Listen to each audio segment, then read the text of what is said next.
forgot to turn the microphone on before doing it. God damn it. It just... yeah, you know what? Everything, no matter what.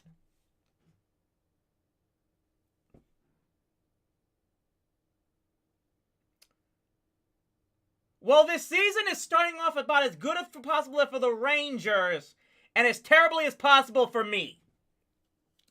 I wasn't able to log on, I wasn't able to start the live stream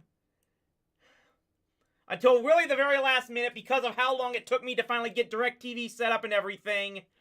And then, yeah, those first 3 batters, apparently I didn't have the damn audio going, so I probably chased away who knows how many viewers.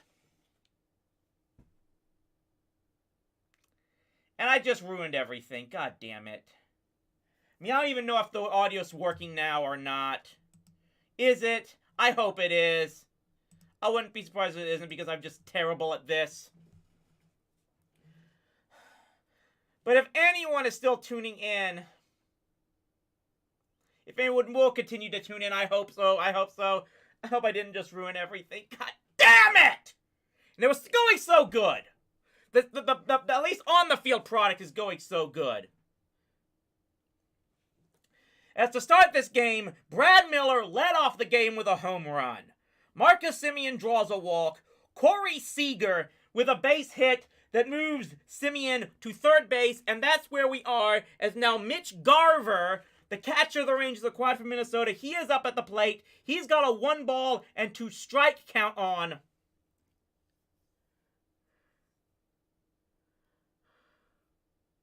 He fouls one back. Ugh.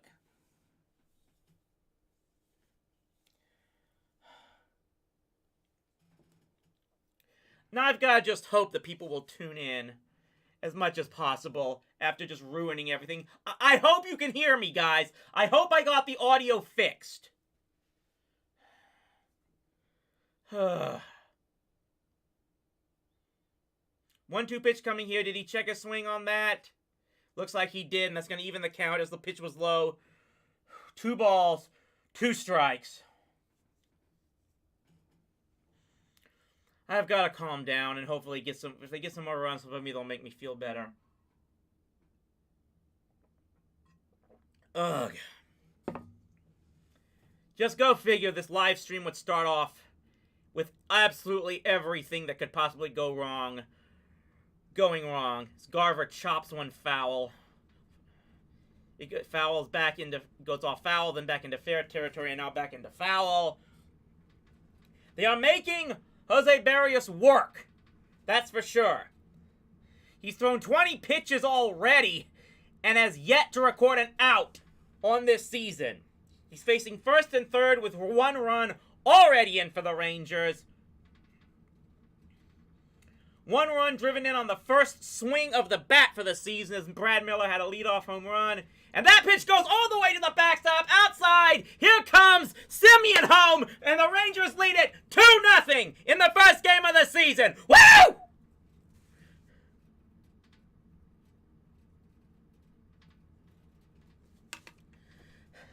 Two 2-0 Rangers here, as that pitch went right off of the catcher's glove. I don't know if it's going to be called a pass ball or a wild pitch. I'm calling it wild for now. But Semien is able to charge home. I'm almost certain that Seeger is on at second now, as yes, he is on the same pitch. And now it's 2-0 Rangers. A leadoff home run for Brad Miller. Marcus Semien scores, having drawn a walk. Gone to third on a base hit by Corey Seeger and scoring on that wild pitch. And there's another foul way back into the seats for Mitch Garver. Everything for now going about as well as it possibly can. I'm really hoping I'll get my crap together very soon. But, oh man. 3-2 pitch coming here, and it's fouled off again. 23 pitches. for Barrios thrown already. And this definitely was not what I was expecting. A lot of us may have been expecting that it would be the Rangers making the Blue Jays pitcher work early.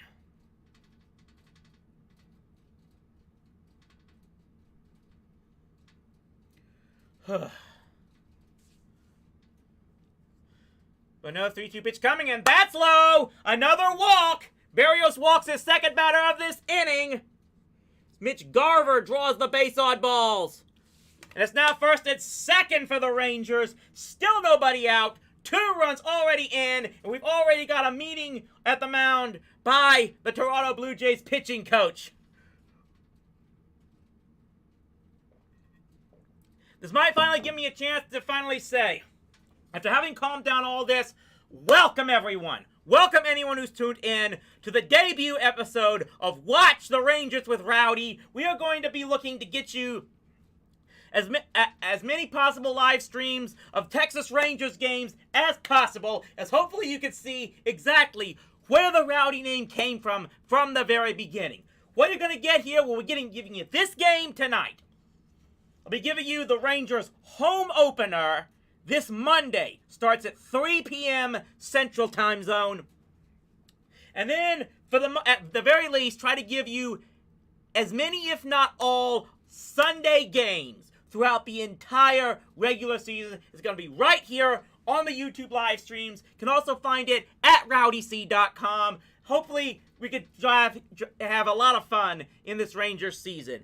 As we now have Nate Lowe stepping up to bat, and he rockets one right into center field for a base hit. That should bring in another run, as jogging home is Corey Seeger, and it's a 3-0 Rangers lead in their first inning at bat of the 2022 season. Yes!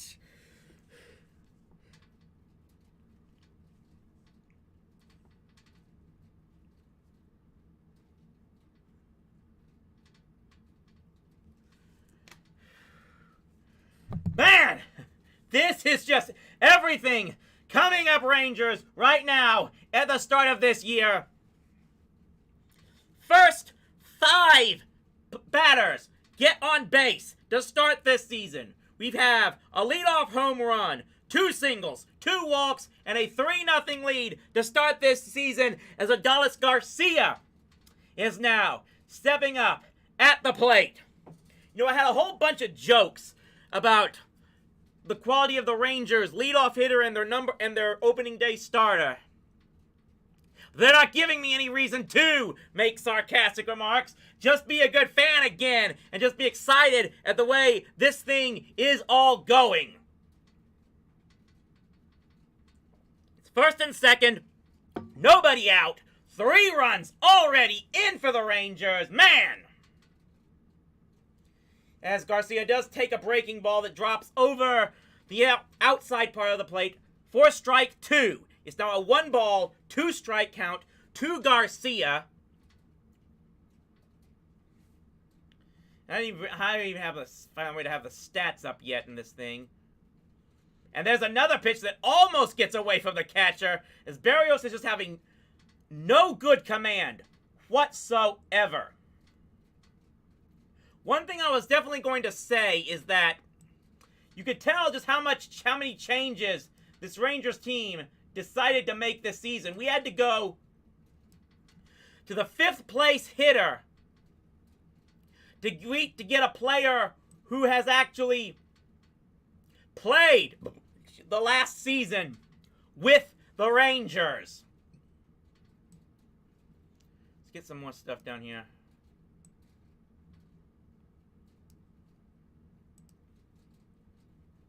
Yeah, this is Adolis Garcia, another guy who actually played with the Rangers.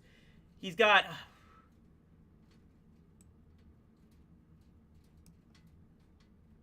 He hits this one base hit to third base, able to get the lead runner at third, but I do not think they got the double play. So even Garcia, when they finally get an out, is able to be productive. And did that bring him? No, it did not bring him another run, but it does bring him around to third base.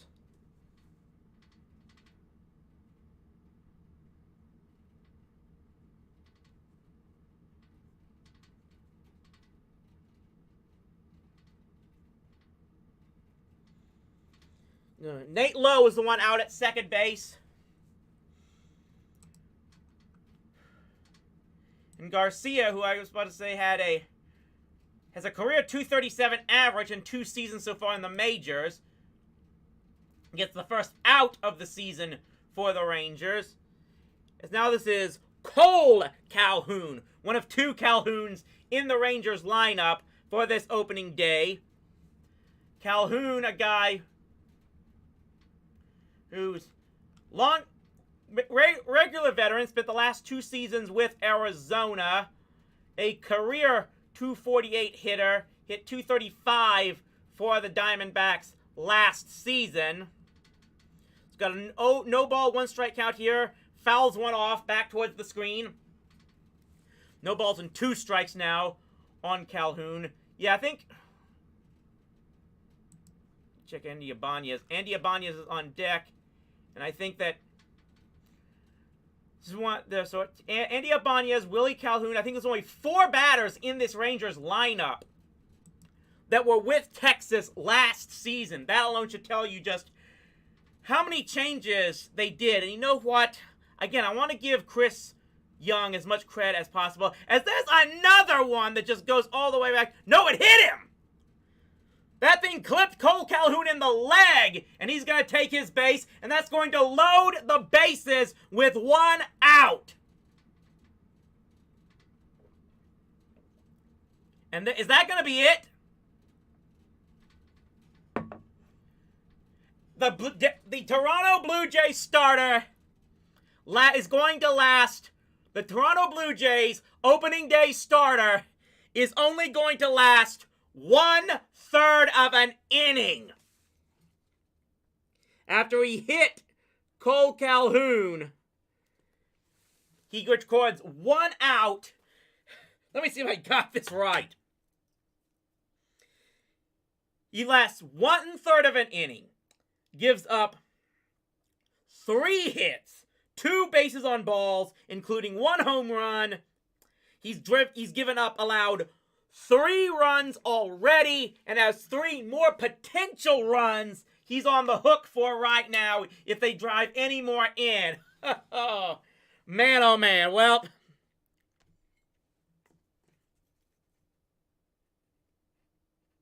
we'll just write all that down. 3 hits, 2 walks, 3 hits, 2 bases on balls, and 1 hit batsman for Jose Barrios, and he's taken out of this game right now. I'm going to get some more drink. I'll be right back.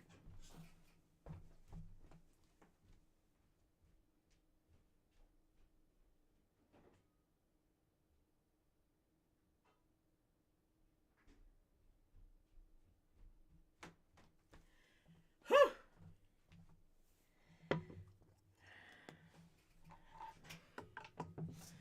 I really gotta tell you guys. Wait. Again, maybe in another break I'll explain to you everything I went wrong trying to get this thing going. But this is about as good as it could possibly get to keep starting off with.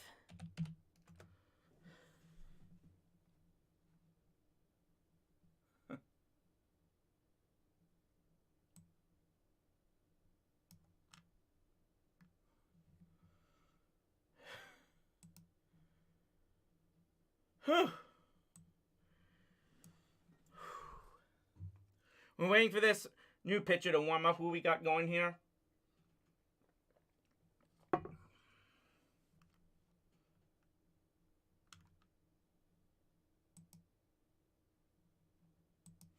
Taylor Saucedo is now in for the Blue Jays.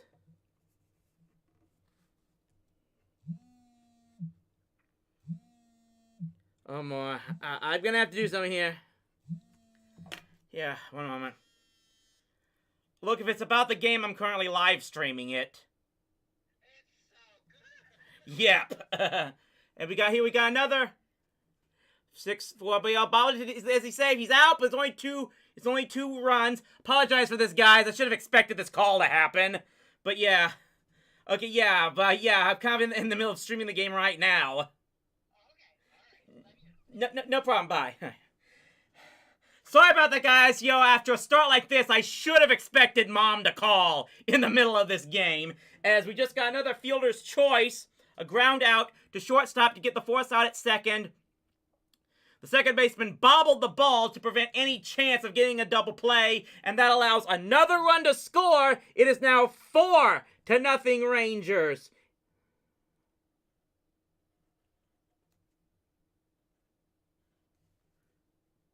Now, is this Willie Calhoun in there? Yep. So,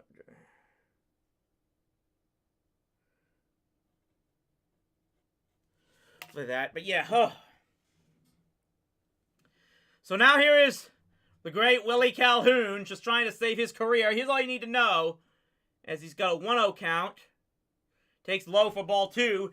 The guy who was supposedly the cornerstone centerpiece of the Yu Darvish trade is now currently batting 9th in the lineup for the Rangers as the designated hitter. On the plus side, it's meant that the Rangers have batted around to start their first inning of the season. Calhoun rips one into center field, but the center fielder has got a beat on it, and he is able to haul it in.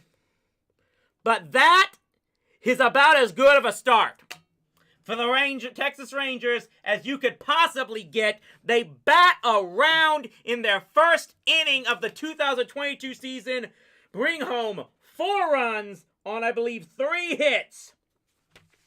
That started with a leadoff home run by Brad Miller. And it was one thing after another from there. Who was the...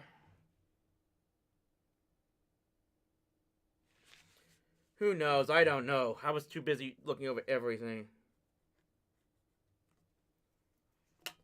Or maybe I'll try to update that later.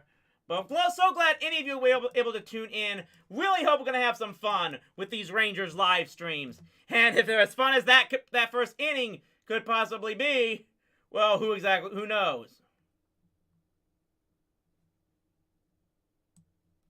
My Facebook account suddenly...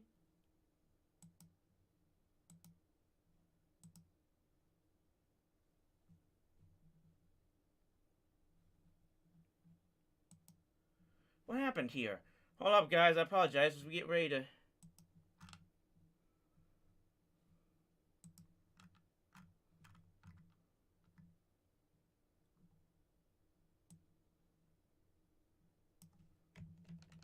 For some reason, my Facebook logged out.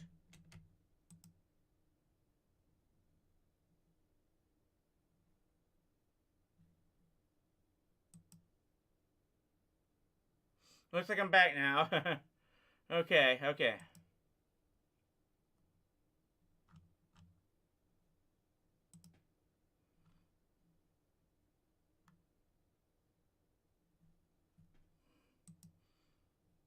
Okay, so there we go. A 4-run first inning to start the season for the Rangers. And now it's going to be up to see as to whether John Gray, in his first start for the Rangers, is going to be able to not allow the Blue Jays to have a chance to get back into this game. Well, again, we're talking about a guy spent much of his career beforehand, almost all his major league career in Colorado, and just saying, I mean, I want to wish the best, but when you're talking about your opening day starter, last year had an 8-12 record with a 4.59 ERA, and by the way, that ERA for his last season is exactly the same as what his career ERA has been.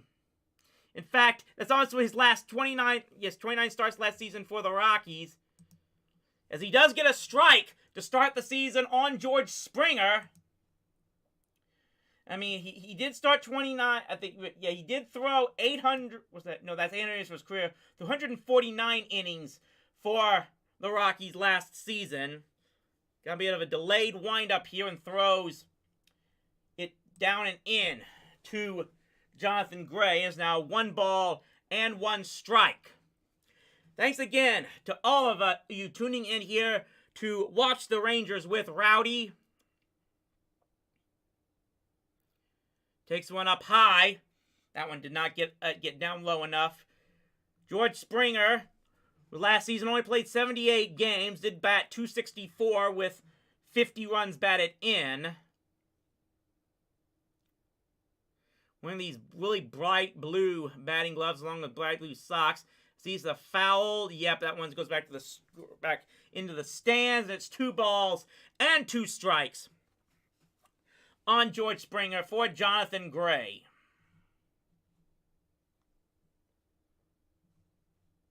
Ugh.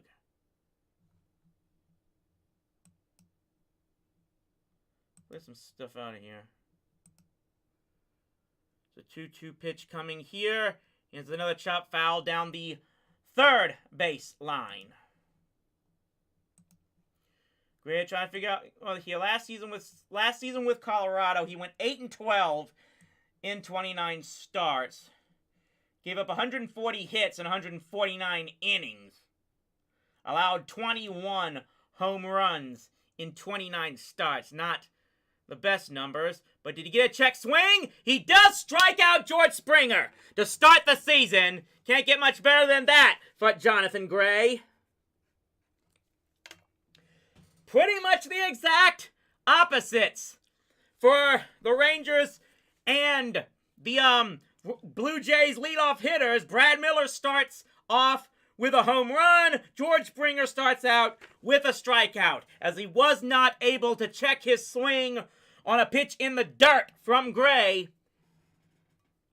And the Rangers do what John Gray does, what Jose Barrios could not do in retiring the first batter. And he gets the first pitch strike on Bo Bichette.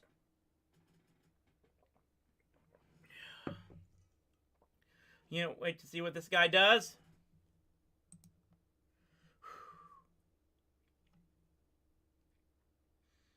Swings and misses big time on an 87-mile-per-hour pitch. Had the changeup going for that one. It was actually a slider, and apparently John Gray had the third most strikeouts with a slider pitch last year, 99 of them. He was a chopper, roller to second base. Simeon fires to first. First 2 up, first 2 down for the Rangers.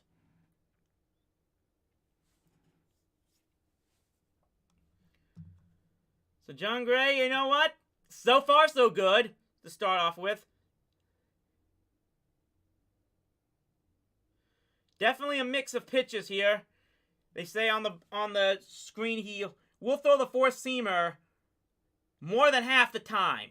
He's mostly a four-seam fastball and a slider pitcher. As now up steps the big guy, Vladimir Guerrero Jr. And he chops this one foul. May have chopped the one off his foot.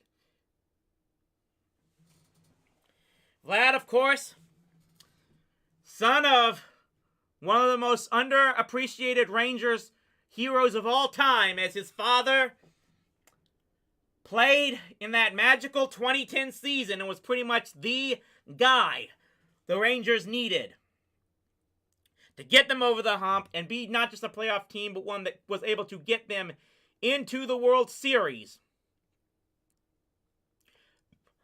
That pitch from Gray just misses outside.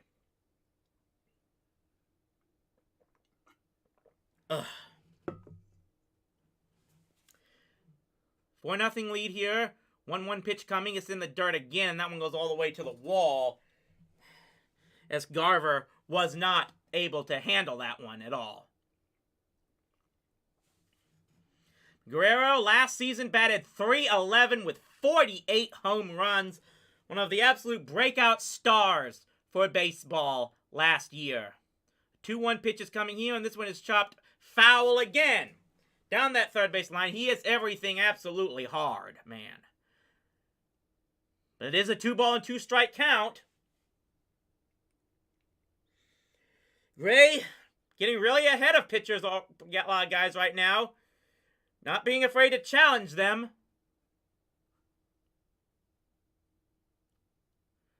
2-2 pitch coming here from John Gray. And it's a chopper to third. Should be Seeger. Fires to First, 1, 2, 3 down. It's actually Simeon. No, it was Andy Ibanez. Either one way or the other. Absolute. Can't do it any better. 1, 2, 3 inning for John Gray and the Rangers. And 1 inning gone by. They lead this game, opening day game, 4-0 on the Blue Jays.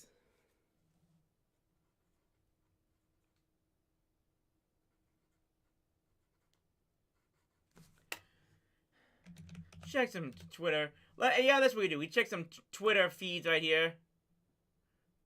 Yeah, oh, that's where I remember George Springer from. He was a former Houston Astros player. I've already got people saying stuff like on Twitter saying, R.I.P. George Springer, remember the time you and your team cheated? That should be pretty fun.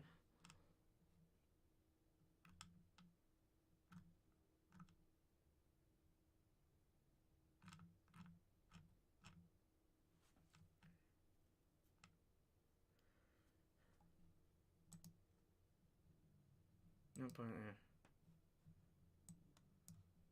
Check this.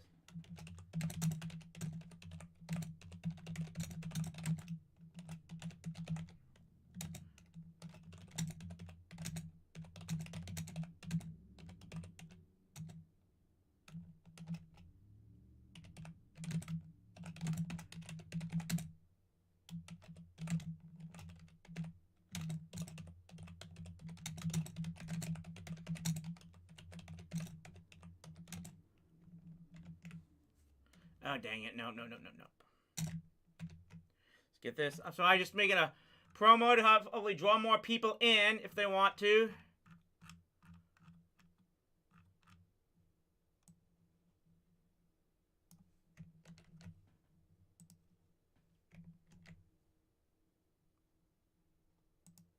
Okay, we seem to be back as Brad Miller will now lead off for the second inning and inning of the season. He chops this one right to Guerrero at first base. Not as good as he started last time, but 1 for 2 to start this game. Whew. I am going to try my best to prepare better as we go along. I am going to promise you guys that. See if my old sports writing background can come back to life. I do have my baseball almanac here to help out later on, as there's a chopper to second base, fires to first, and it's a quick 1-2 inning now. So Marcus Semien grounds out there. And it looks like they had the shift on him, so wait to see people complaining about that.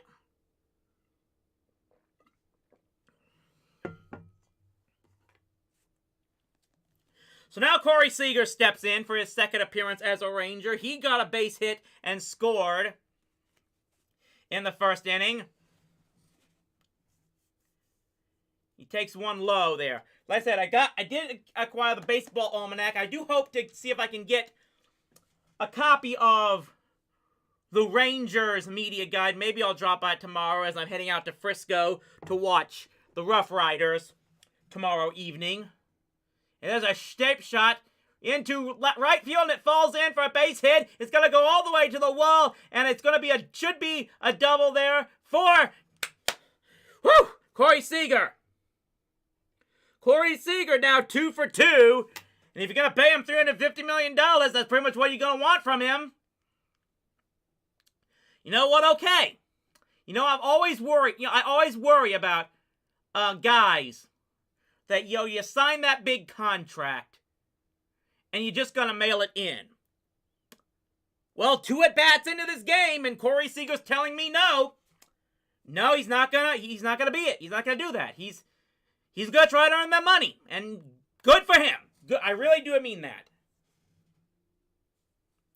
So it's this is against Taylor Saucedo.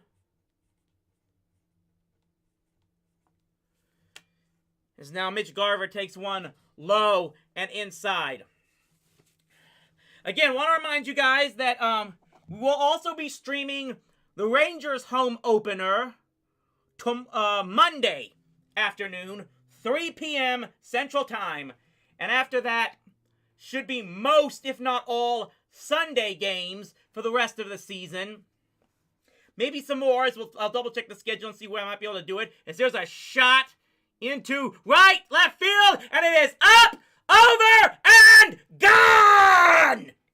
Mitch Garver, in his second appearance for the Rangers, has knocked one into the left field seats, and it is now 6-0 Rangers! Woo!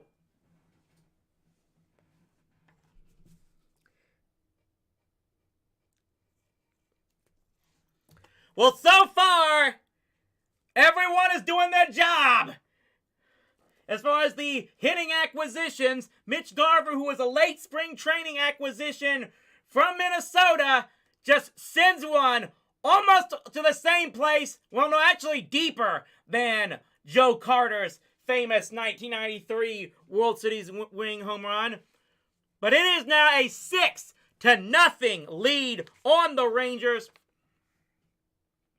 It's like I said, I'm trying to figure this out here.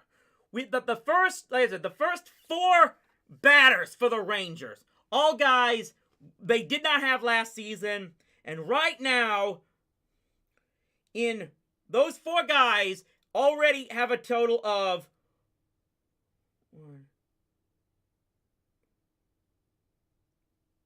4 hits, 2 walks, 2 home runs to start this season.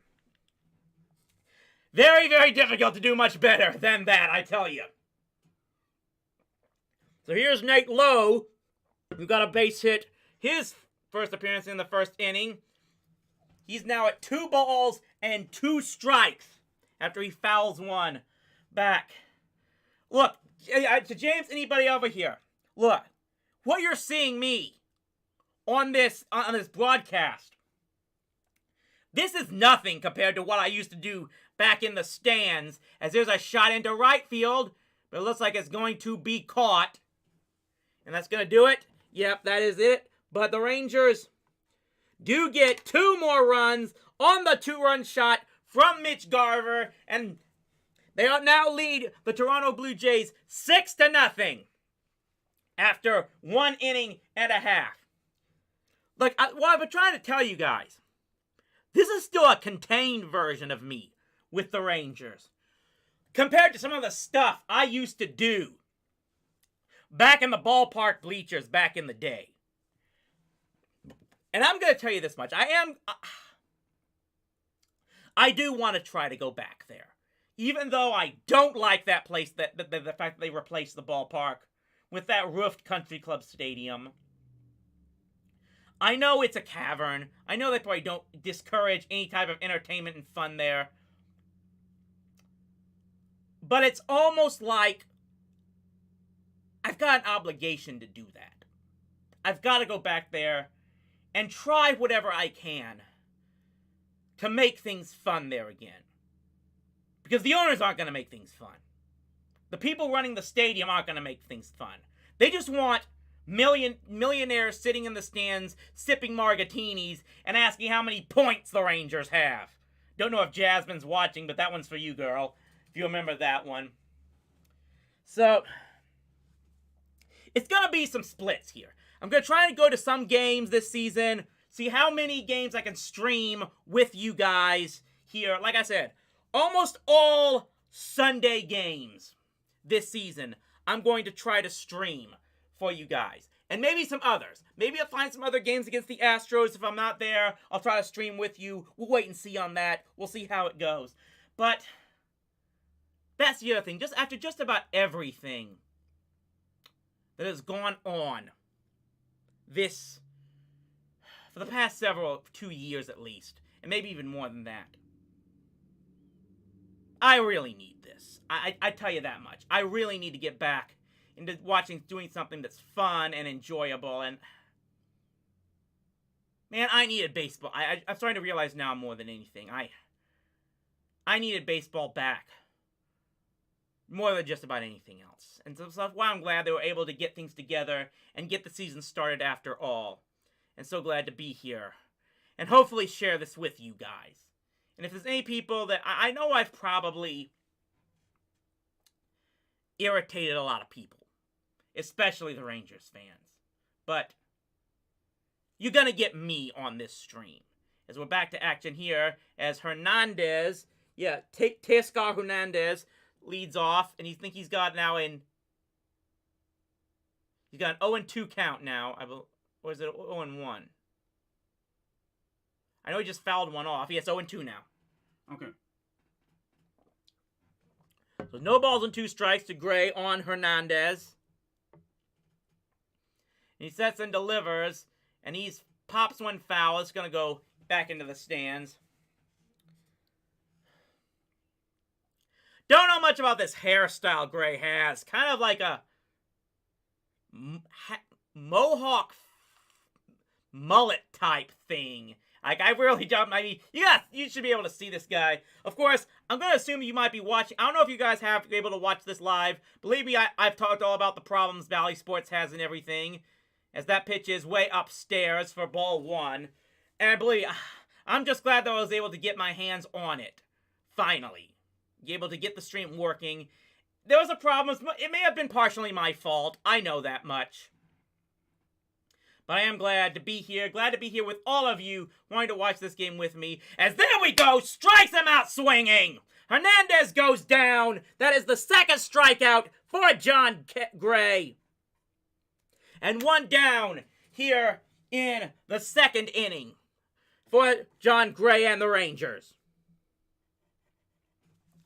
who already lead this game 6-0. 2 home runs hit in the first 2 innings. One from leadoff man Brad Miller to start the very game. A 2-run shot by Mitch Garver. As now, I believe it's Vladimir Guerrero Jr. I hope I'm pronouncing that name correctly. I am terrible with names. Just know that. More than anything else. Guerrero Jr. now steps in. It's a 1-ball and no strike count to him. The next pitch. That one should just indeed catch the inside corner of the plate. Evens the count. 1 ball and 1 strike. Guerrero, a guy who hit .276 with 21 home runs in 141 games last season. And that one just missed the outside corner. 2 balls and 1 strike. He drove in 84 runs for the Blue Jays last season. If he wasn't, I'll double check to see if he wasn't on that team. I've got to get up to date more. As there's a foul back to the screen. Like I said, I did not watch a ton of baseball the last couple of years, really. And especially didn't watch much Rangers baseball. And no one's really, ultimately no one's really to blame for that but myself. But I really want to get back into this. 2-2 pitch coming here. Oh! That one just misses. It's a full count now to Gurriel. Off Jonathan Gray. Wearing the number 22 that the great Will Clark once wore back in the day. He gets a chopper to third base. Bobbles it, but handles it well. Is able to make a pretty good throw.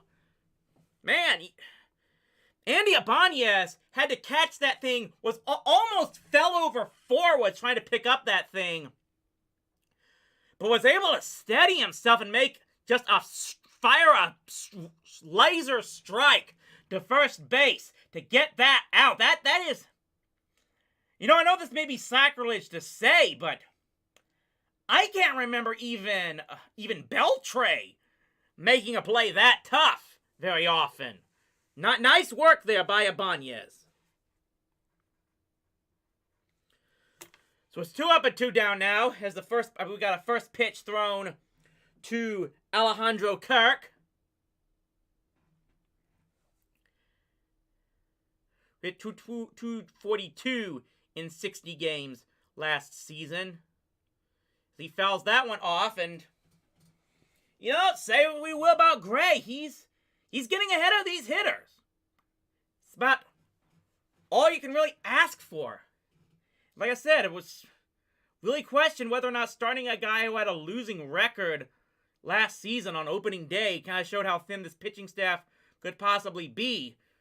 But he's getting the job done right now here, though that next pitch is way upstairs for ball 1. Like I said, you're going to have to prove something when the guy you're banking your entire pitching staff on is starting the season in Double-A right now. 1-2 pitch here is fouled back again. And actually, we'll be watching that first start in Double-A for Jack Leiter. I got my ticket there. I will be traveling to Frisco tomorrow to catch that game. Have to get all my stuff together for there as well. 1 ball and 2 strikes coming here to Alejandro Kirk. And he got him! 1, 2, 3, 2 strikeouts. That's the way you do it. Woo! So John Gray retires his first 6 hitters he faces in this thing with 3 strikeouts. And the Rangers lead this game 6-0 on opening day, 2 innings in. See, let's check the Twitter feed and see how we're going here. All right, about the up. Yep, everyone suddenly is thinking like we're gonna be world beaters here. All right, about the best start you can hope from the lineup. That's all or not. Seriously, who beats us? What we got here? Yeah, I want some skinny cows about now, but I can't leave cause baseball. I did not plan accordingly. 162-0. Baseball is fun again. For now, yeah.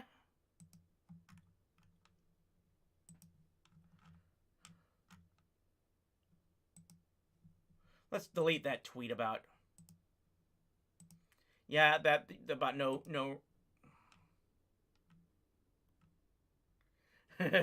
Suck it, USA. Suck it, Canada. USA, mother Canuckers.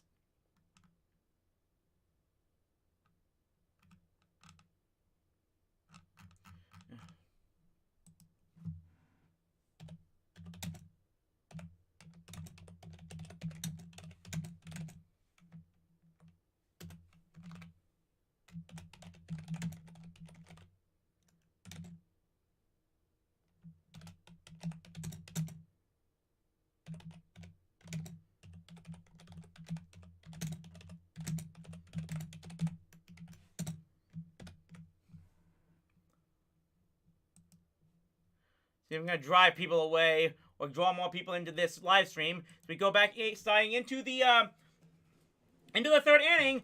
Welcome to anyone and everyone who is watching this live stream. Welcome to Watch the Rangers with Rowdy. Picked a great opening day start for this game as we are 2 innings into the Rangers season and the Rangers have a 6-0 lead on the Toronto Blue Jays as there's a first pitch strike to Adolis Garcia to start the 3rd inning. Looks like we got a new pitcher on there already. Thornton is in for the Jays. The first pitch is low there.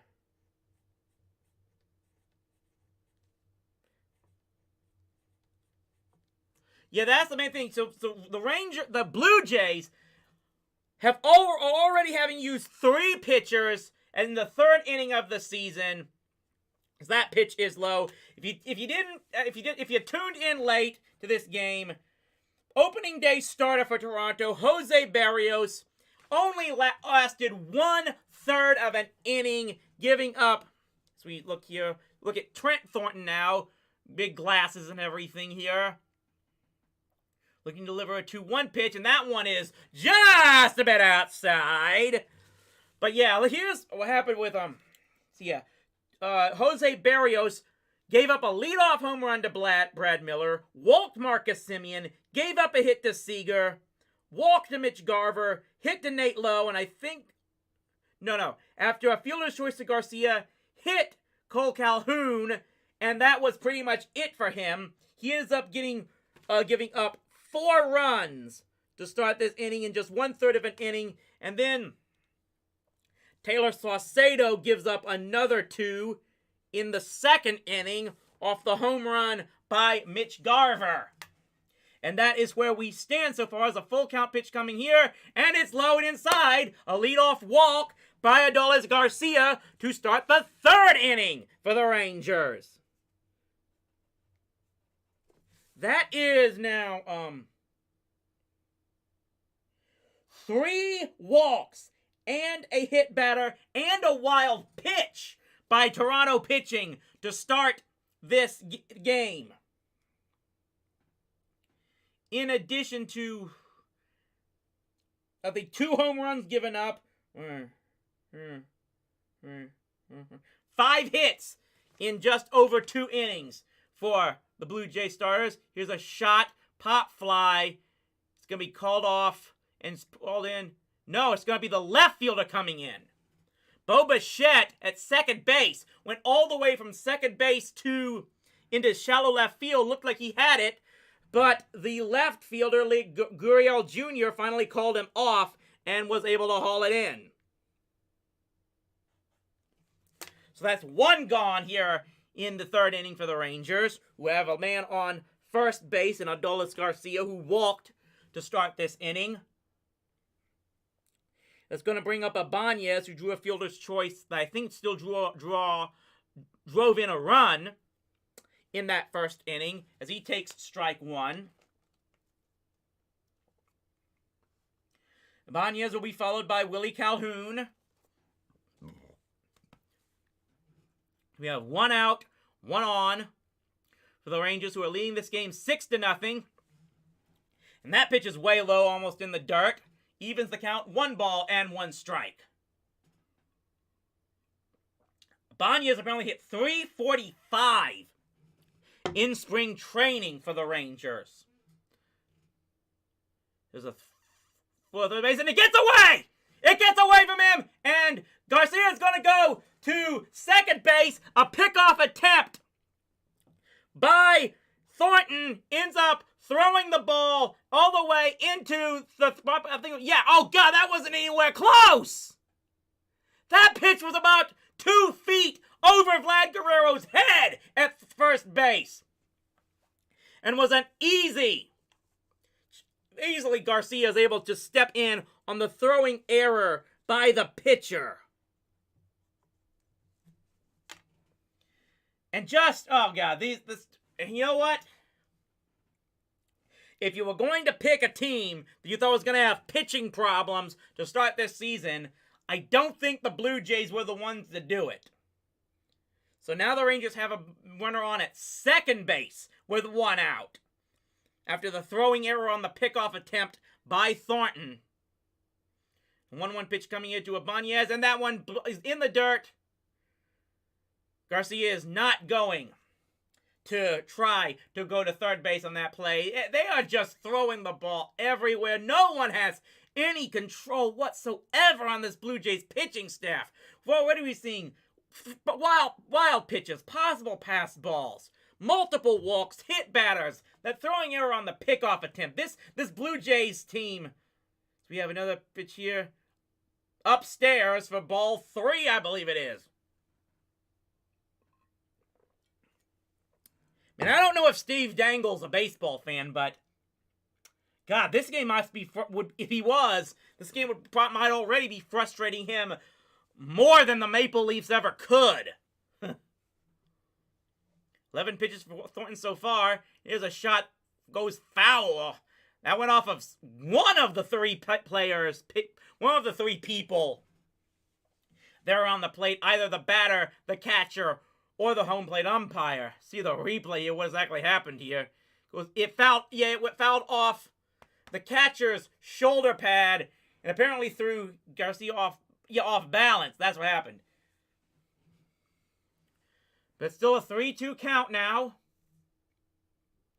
There's another pitch coming here from Thornton, and there's a rocket here into center field. They were playing him to hit the opposite way. And it's going to be the center fielder that hauls it in. He's going to fire to third base, but it will not be in time. Aggressive, nice base running there by Garcia to go from second to third on that fly out from center field.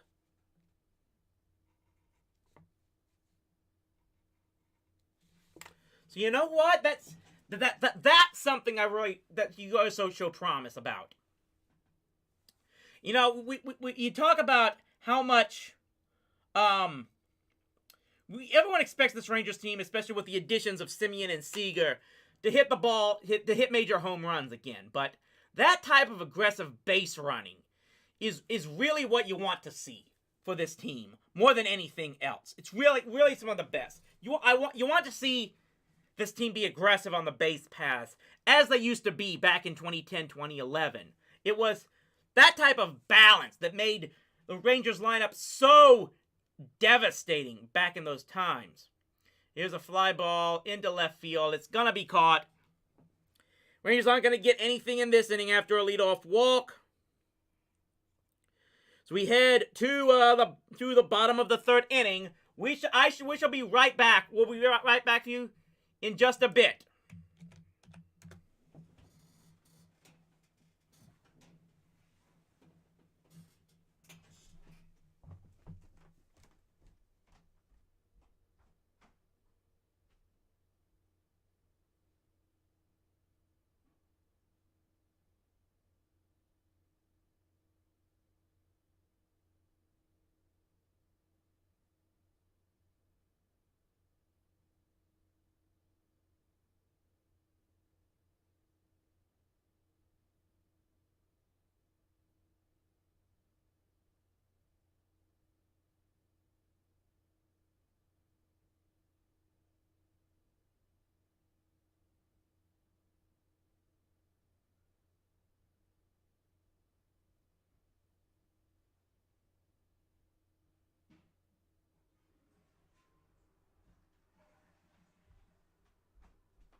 I'm probably going to have to take some breaks like that very often.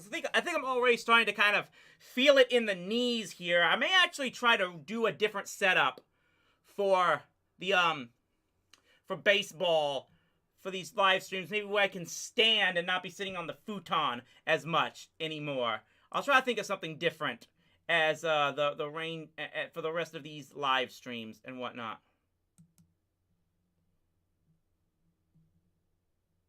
But welcome once again back. You're watching the Rangers with Rowdy here.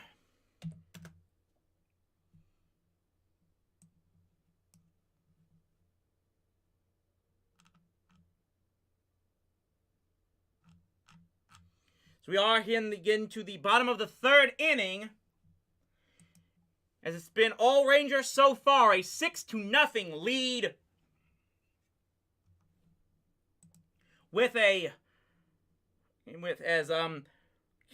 John Gray is retired 6 up and 6 down so far for him. Let's try to clear some stuff out here.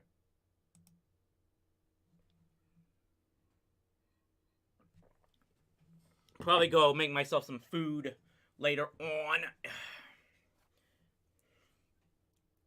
Matt Chapman now steps in for the Blue Jays against John Gray. Skies one. Looks like first baseman's got a beat on it.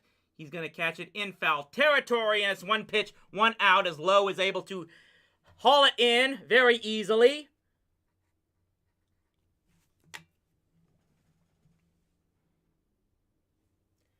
The Rangers have the first man retired in the bottom of the third inning, and that's going to bring up Danny Jansen.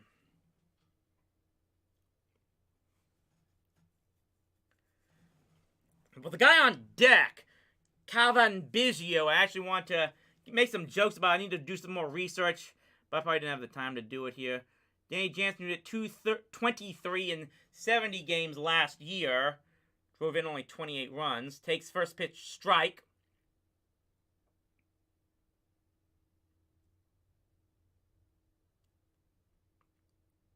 Apparently the giveaway for opening day here is a swing and a miss. Apparently the giveaway for this opening day for the Blue Jays was the old classic late 80s hats with the white brim. Don't know if the Blue Jays are actually wearing those nowadays as well. The pitch is upstairs and wide for ball 1. Blue Jays apparently trying to want to go back to throwback 80s looks, while the Rangers, if you didn't know, going to go way back to the 70s. Apparently there's going to be a number of days they're going to be wearing throwback 72 style uniforms. And supposedly in commemoration of the fact that this is celebrating 50 years of the Rangers franchise. Last season was their 50th in North Texas. So the Rangers had last year, the Blue Jays had their most wins since 2015.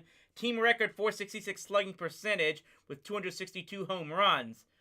But they've been kept quiet so far to start, as Danny Jansen now has a 2-ball and 2-strike count, having fouled away another pitch.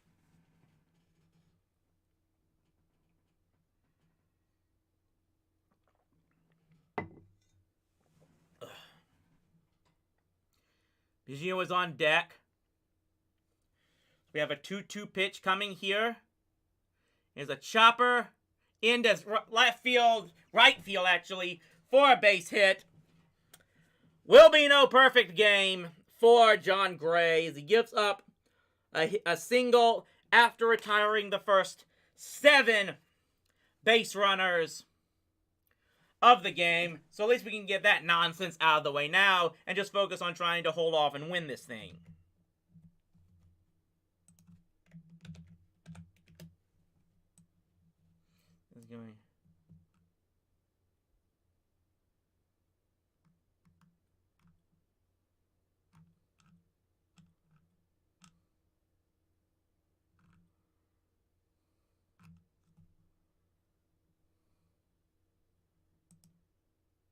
Anyway, oh well. No talk about no perfect game on Twitter right now. But Biggio now steps in, who hit 224 in 79 games last season.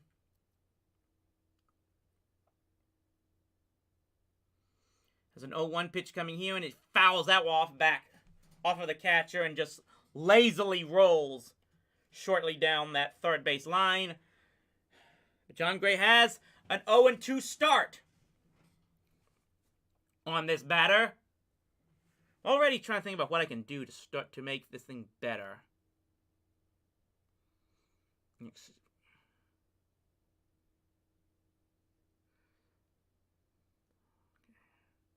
0-2 count coming here. That one's way low in the dirt. Tried to get him to chase, but he wasn't going to chase something that was down that low. Went with the curveball there, and like I say, doesn't use the curveball that much. I said, Gray, mostly a four-seam fastball slider pitcher. Had among the most strikeouts on the slider in all of baseball last year. Still has a 1-ball and 2-strike count on Biggio. And he tries it again. That's the second time he tries to go to that curveball, dropping low and inside, and twice Biggio's not biting. Kind of wonder why he would go for that for a second time. It's clear Biggio isn't going to do it. 2 balls and 2 strikes. Just go right after this guy. Come on. 9th place hitter. Again, way low. Look, it's pretty clear Biggio's not chasing the pitch low.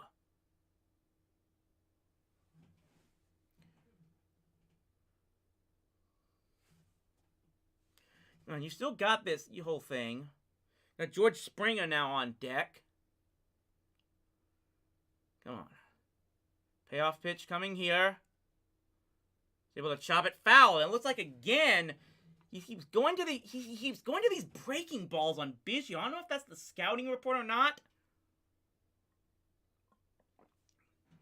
But it's clear Biggio isn't really biting. He was able to do a check swing foul on that one pitch. I want to try. Is he too scared to go with the high heater for him on this one?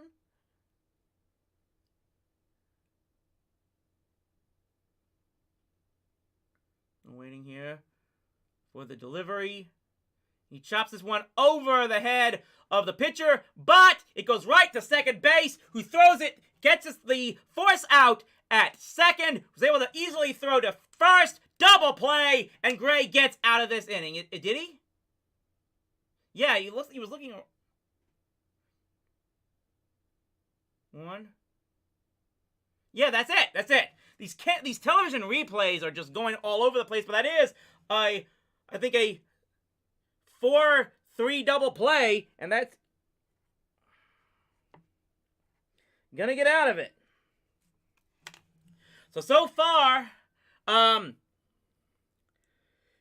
Gray has faced the minimum and only allowed one hit. And that's about the best way you could probably start it.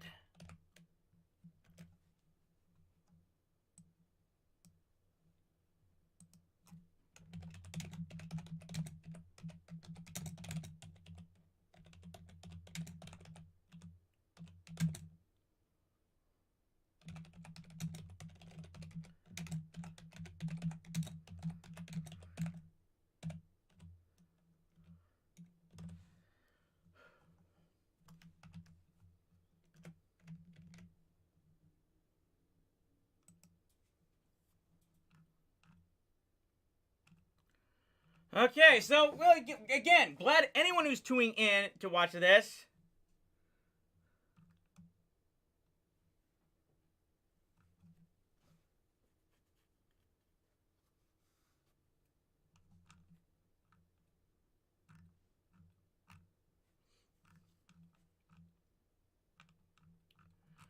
Scrolling.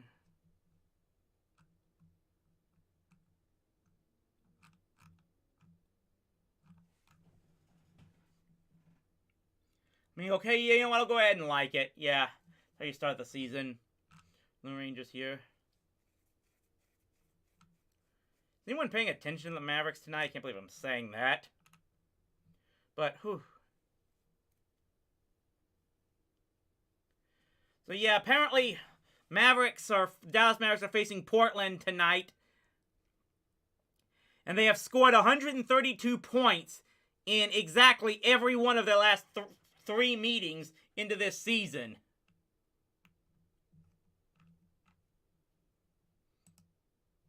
Well, meanwhile, we are going back to baseball as through three innings, the Rangers lead the Toronto Blue Jays 6-0 on opening day. Glad anyone here is tuning in on Watch the Rangers with Rowdy. We're hopefully going to get this thing moving and better on as the year progresses. Like I said, I don't know if I'm going to use this setup in the future. I may try to turn things around and get to a place where I might be able to do more standing and possibly sitting and whatnot. I'll try to find some things to do better of it. Meanwhile, we have Brad Miller leading off for the third time already. He's 1 for 2, but that one was a big home run to start this season. He takes pitch low for 2 balls and 1 strike. As I said, we will be back this Monday for the Rangers home opener.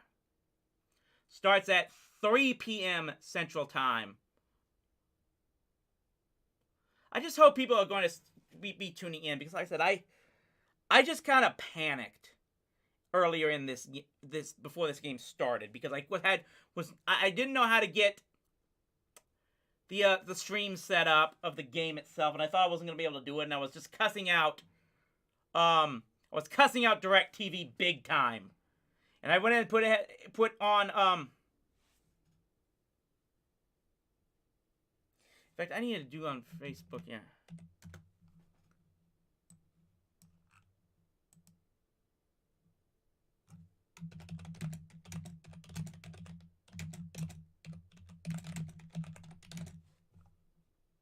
Type here. There's another pop foul by Brad Miller. It looks like it's going to be caught just in fair territory by the third baseman. And there's one down here in the fourth inning for the Rangers.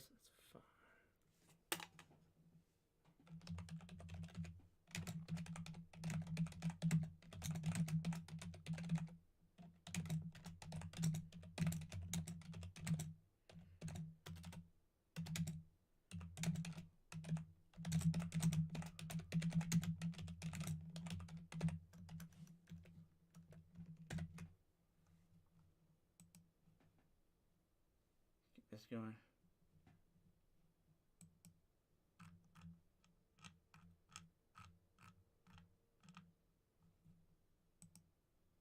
Delete this post.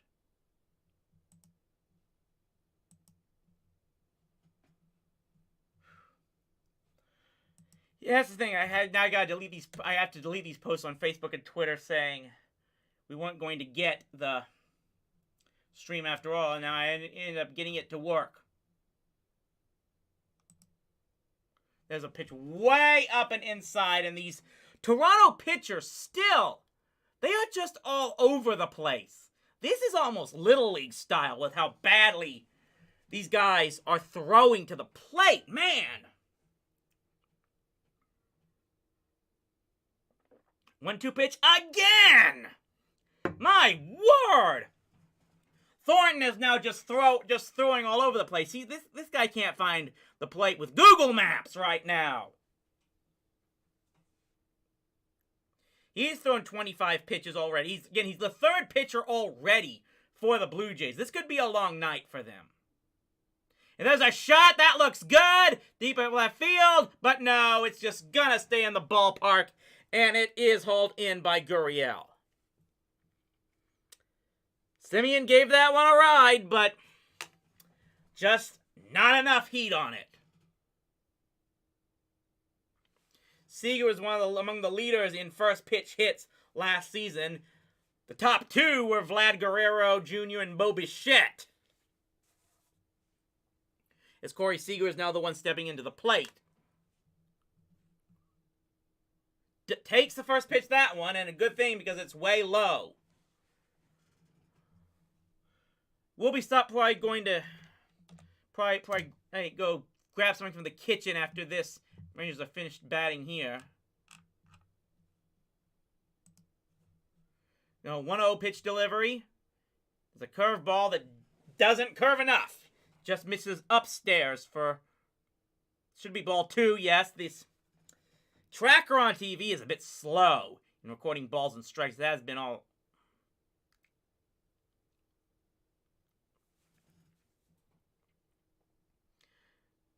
Seeger is 2 for 2 with 2 runs scored already in this game. So yeah, he has so far been earning that money as he takes another pitch way up and inside. 3 balls and no strikes on the $350 million man, Corey Seeger. Maybe I should stop saying that right now. He again, like I said, he's shown he's willing to earn the money at the very least. And again, 4-pitch walk. Almost everything was way up. Almost not. It wasn't aiming for his head, but it was on the same parallel as Seeger's head. 4-pitch walk that just went nowhere. So Seeger has now reached base in each of his first 3 plate appearances as a Texas Ranger. And that's going to bring up Mitch Garver, who homered in his last at-bat. One of the best hitting catchers in the majors this year. Last year, at least. So far been in the majors this year as he has a home run and a walk to start it. Thought about swinging at that one, but pulls back and takes strike 1. Whew. Okay, guys.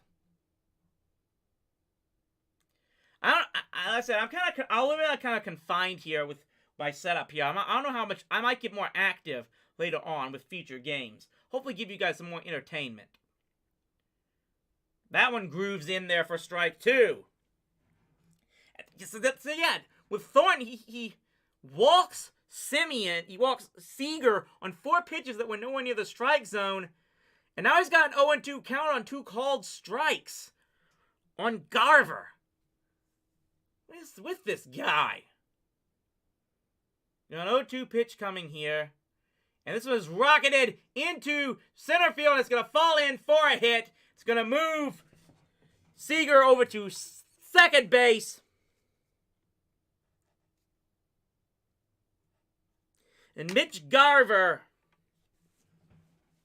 is now 2 for 2 with a walk, plus including a home run.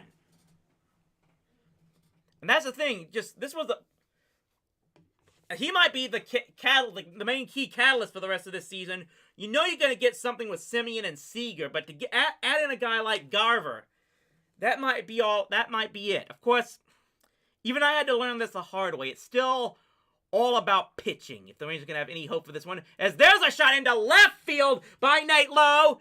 Threw way off over the... Oh, man, you gotta be kidding me. Whoa! I don't know how to really describe what just happened, but... Like I said, it was a base hit into left field by Nate Lowe. Gurriel tries to throw home, threw completely off balance, and that pitch was about 10 feet over the plate where it ended up coming. And Seeger is able to score easily on that thing. That's going to be, yeah. Just he fires it. Where was that thing going? That pitch was like, yeah, it was at least a foot or two away from the catcher's glove. Had no chance of getting the runner there. But you know what? That's why I say you send the runner in most situations. Because you have to make them make a perfect play. And more often than not, they don't. But it is now 7-0 Rangers as we're here in the 4th inning.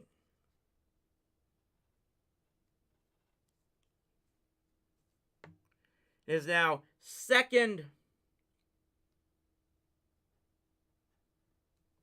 and third now, yes. With 2 outs as that pitch is in the dirt.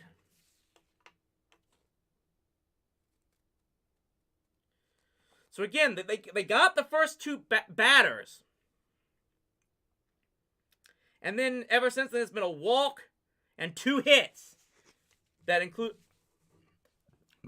brought in another run. Garcia pulled back on that one and ended up taking strike 1. It's now a 2-ball and 1 strike count. Ugh. Got some other scores here. San Francisco beats Miami 6-5 in 10 innings. There's a fly ball shot into left field. This will get at least 1. No, it's 2 outs. And it's caught at the track for the 3rd out. But the Rangers do get another run. 2 hits and a walk. And after 4 bats added innings for the Rangers, they lead it 7-0. We'll be right back. I will.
I do, probably still just gotta wish that we could have watch a Jays game with Steve Dangle just to see what his reaction would have been to that leadoff home run.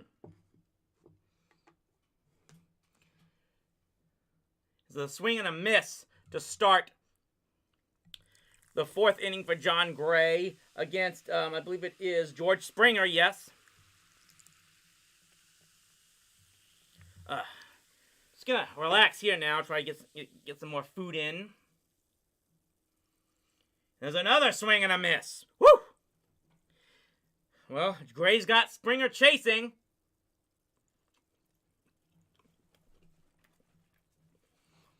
And yeah, there's gonna be a lot of Ranger fans making fun of this guy.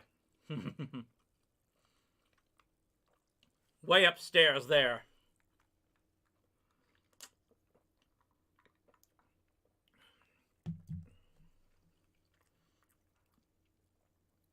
Tampa beat Baltimore 2-1. Not surprising there.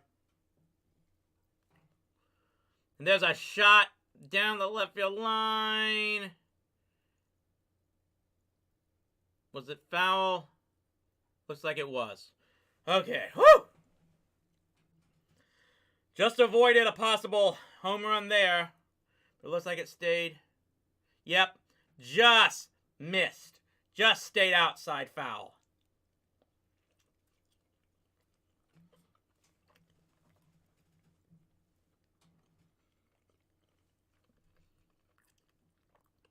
Keeps the ball at one, count at 1 ball and 2 strikes on Springer, who struck out his first time at bat.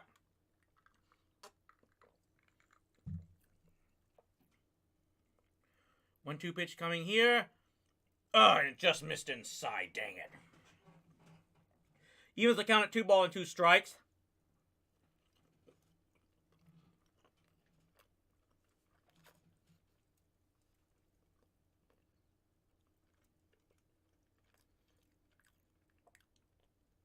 That pitch is going to be not nowhere close. That almost clipped him in the shoulder. Gray's now moved to a 3 ball, 2 strike count after getting him to swing at 2 pitches to start this at bat. Just it really worries you when you can't finish a guy off like George Springer, though he did last time. Payoff pitch coming here, and he walked him.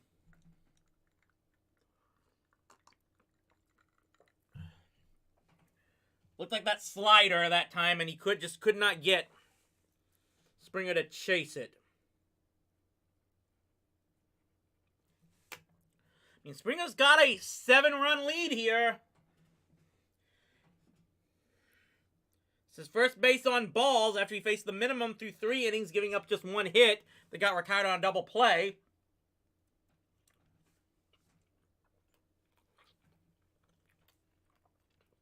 So here's Bo Bichette with so much hair coming out of that helmet. There's another pitch that Garver really has to dig into the ground to keep it from getting away.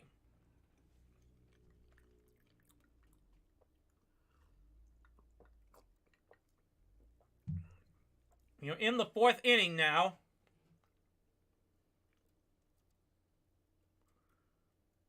The game actually started at 6:30, so not as fast as we like it. There's a rocket base hit into center field.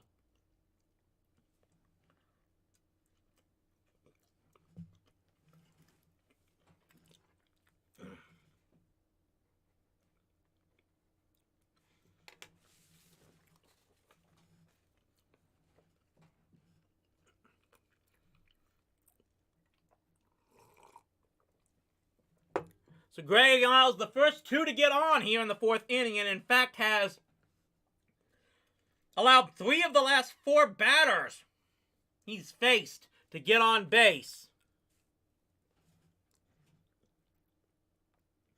After he retired the first 7 hitters of this game, and that's going to put runners on at 1st and 3rd. And the one guy you have to worry about to possibly get the Jays back into this game, it's Vladimir Guerrero Jr. This could be big, guys. Oh, boy. Vlad stepping up with 1st and 3rd base and nobody out. John Gray's got to work himself here. First pitch is there's a liner into right field. Base hit. That should bring home 1 run. Yeah, he was charging in earlier. Springer scores easily. And the shutout is over. It's now a 7-1 game for the in favor of the Rangers. Ugh.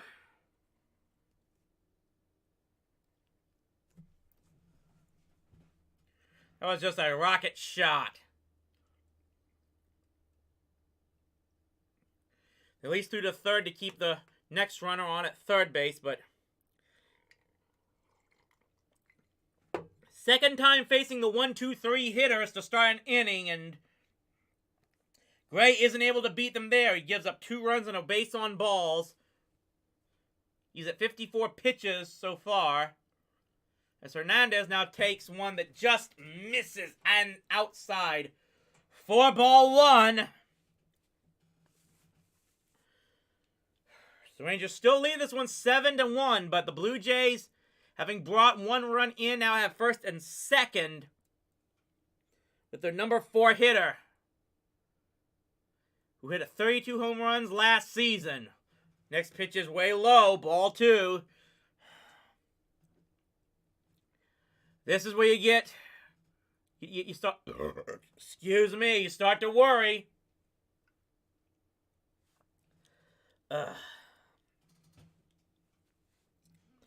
2-0 now.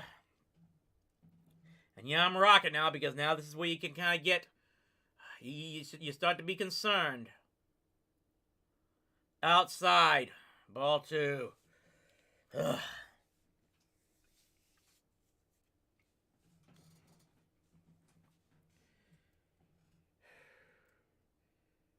He just got in 7 runs in 4 innings so far.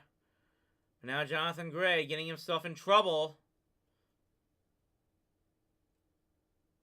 3-0 pitch coming here, and it just grooves inside for strike 1. Okay.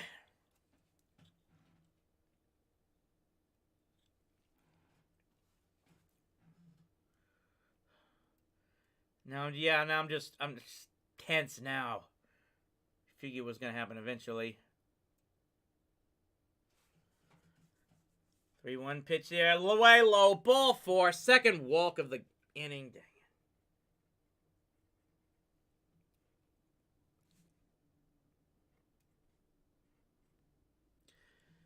We got a guy working in the bullpen already for the Rangers. Pitching coach is coming out to talk, as, like I said, John Gray, who retired the first 7 batters of this game, now has allowed base runners to 5 of the last 6 hitters he's faced. He's given up 2 hits and a walk to bring in 1 run and load the bases here in the bottom of the 4th inning.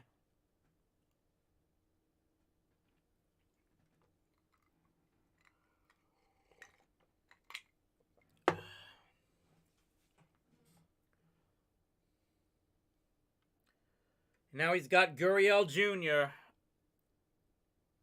up to the plate. He's 0 for 1 in this game, but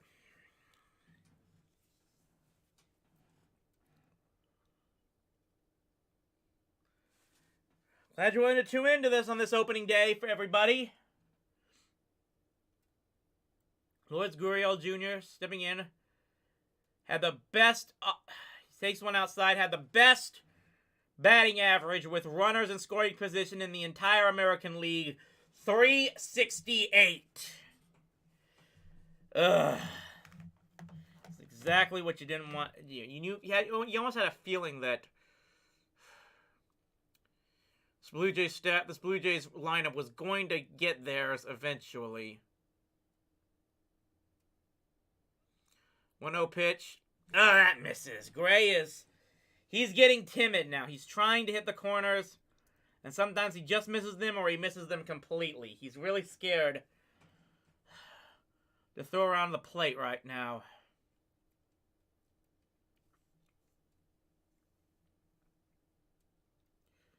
It's 2 balls and no strikes. Delivery here, and that one up. Misses again. 3-0 on Gurriel. With the bases loaded. Still nobody out in this game. In this inning, at least. Field pitch coming here. Finally managed to graze the outside corner for a 3-1 count. Where is he now? He's at 63 pitches.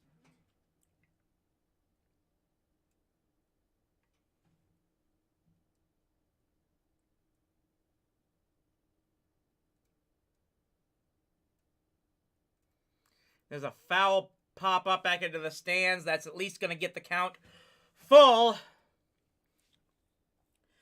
Again, we have bases are loaded. 1 run already in here in the bottom of the 4th for the Blue Jays.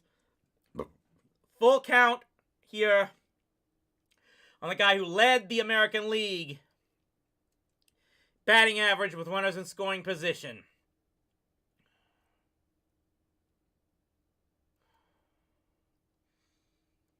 Payoff pitch coming here.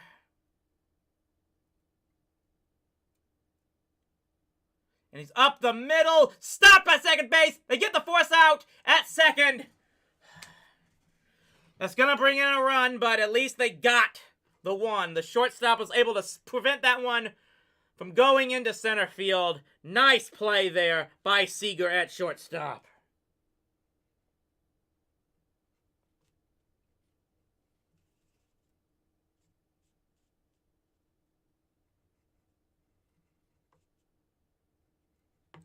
So that is going to put just next up. No, okay, it was actually the second baseman, Simeon. It's a 4.6, not a 6.4. My eyes are just, memory is just ruined. This is not good here. So Gold Glover there is Marcus Simeon. It's now 7-2, but it could have been worse if it not for his glove being able to stop that and get the force out at second base. And now, fly ball. Caught. It's going to bring in another run. But again, could have been worse. Alejandro Kirk flies out to left field. Is able to drive in a run. Vlad Jr. comes in to score.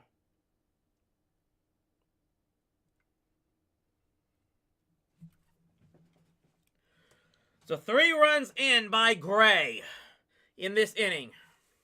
You have to wonder if he's going to stay in for the rest of after this inning.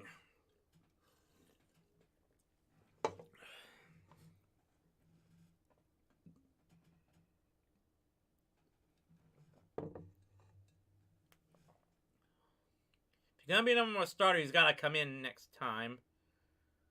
He's got 1 run. So it's now first base, 2 out for the Rangers.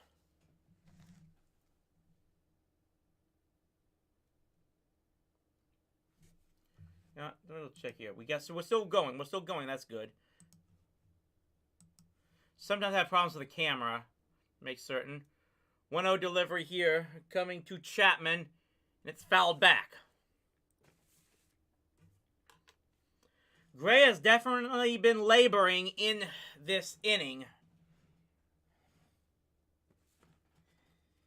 But I still think you gotta let him go out for the 5th. Unless, if they're gonna pull their opening day starter after 4 innings after just 1, that might be baseball for you, modern day baseball for you right there. 1-1 pitch is grooved in there. Strike 2. Okay. At 95 miles per hour. So Gray has still got the velocity. He's going to throw his 70th pitch the next time up here. So 1 ball and 2 strike count. Could be 1 pitch away from getting out of this inning.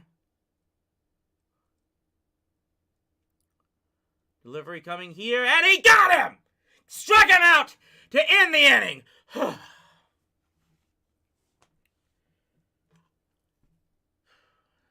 Gray strike manages to get out of giving up 3 runs, but still heads back to the dugout with the Rangers still leading 7-3 in this game.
There's an elf marathon going on Twitch, but that's just...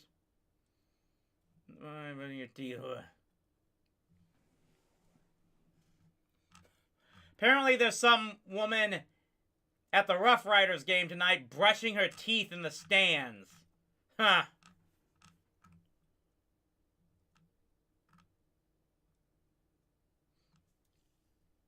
Apparently this was the first time in Rangers history from the Rangers to score multiple runs in each of the first 2 innings in a season opener.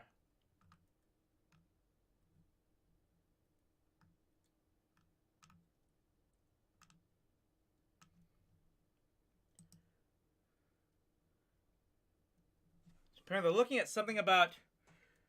Okay, so it looks like they're looking at Gray's fingers in the dugout. That might... If he got a blister or something else that might have been affecting his control, then he may have no choice but to come out. In the meantime, Cole Calhoun leads off for the Rangers and takes one curveball that drops way too low. Stripling is now in for the Blue Jays.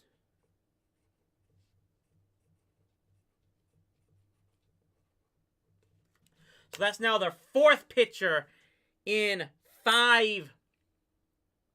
The 4th pitcher in 5 innings now for the Blue Jays. They have to wonder again if John Gray's night might be over. He did give up the 3 runs in the 4th inning, but maybe there might have been a blister issue or something. May have no choice but to come in now. Cole Calhoun is 0 for 1 in this game. He takes the 1-1 pitch that's chopper to shortstop, fires it, and is able to get it.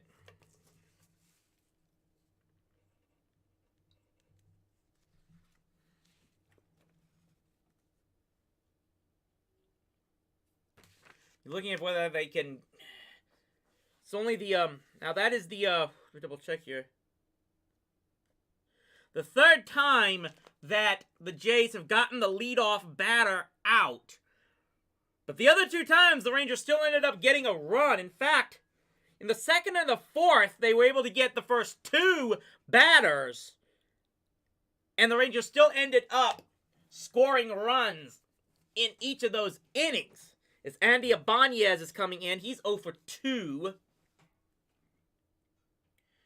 He swings at one from Stripling, and it's fouled down the first base line, and Guerrero is able to grab it in foul territory. So again, just like the 2nd and the 4th, the Blue Jays are able to get the first 2 batters. But then things didn't go well for them. Like I said, they were tied the first 2 in the 2nd, only to then give up a double to Corey Seeger and a home run to Mitch Garver. They got the first 2 in the 4th, and then allowed 3 straight base runners, 2 hits and a walk. They allowed another run to come in. So what's going to happen here now? Willie Calhoun steps in. He's 0 for 2.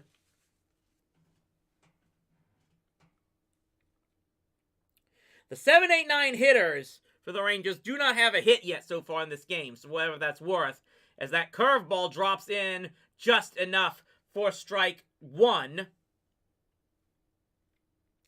Calhoun's 0 for 2.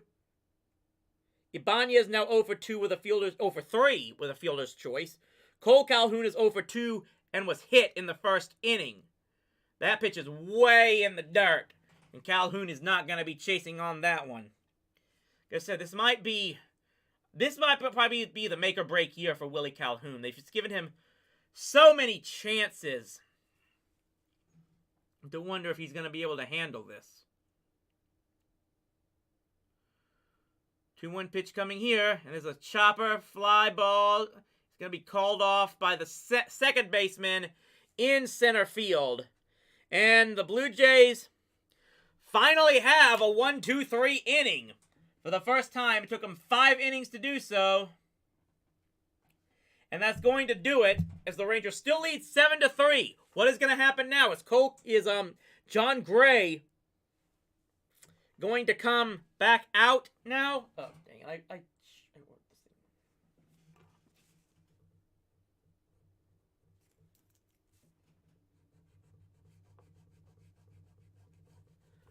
Have to wait and see if Rangers are going to stick to their starter. If he had any type of finger issues, they're going to force him to take him out anyway. I was concerned they were going to get timid and pull him after giving up 3 runs on 2 hits and 2 walks in that.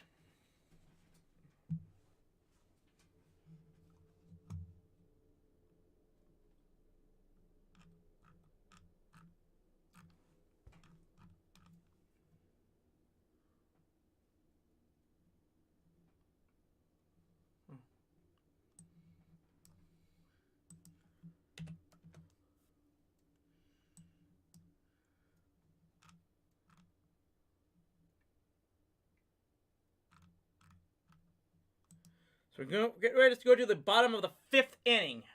It's just approaching a...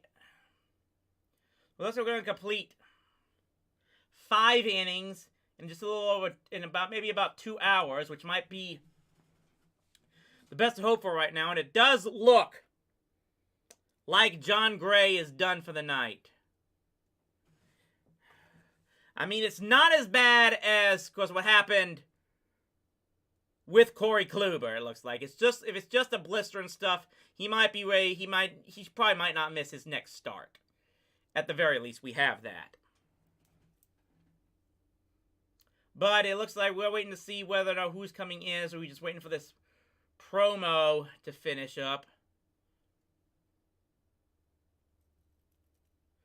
So who is in for the Rangers now? They are just waiting and waiting on this. It's only a long time this broadcast is to show us who the next pitcher is. What's going on here? They're just showing guys in the dugout. What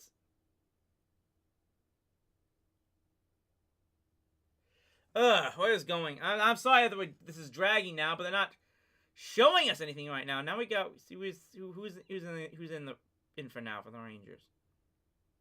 It's John King. With a .352 ERA in 27 games last year.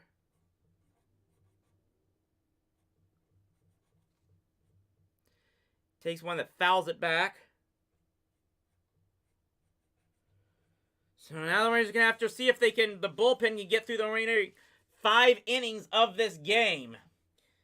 He's got an 0-1 count on Danny Jansen.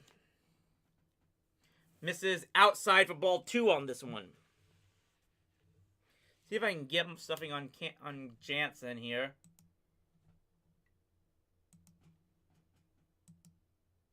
As we have a 1-1 pitch coming here. Here's a chopper to third base. Got easily, fires, got him. Okay. King is able to retire Jansen on 3 pitches. Good efficiency there.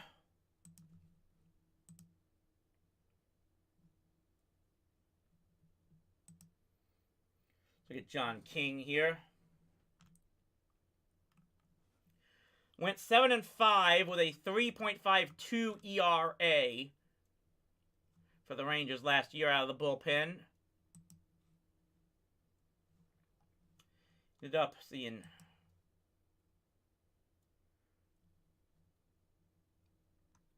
this. He threw 27 games, 46 innings for the Rangers, allowed 41 hits. He gets one inside there on the inside corner against Calhoun Biggio for strike 1.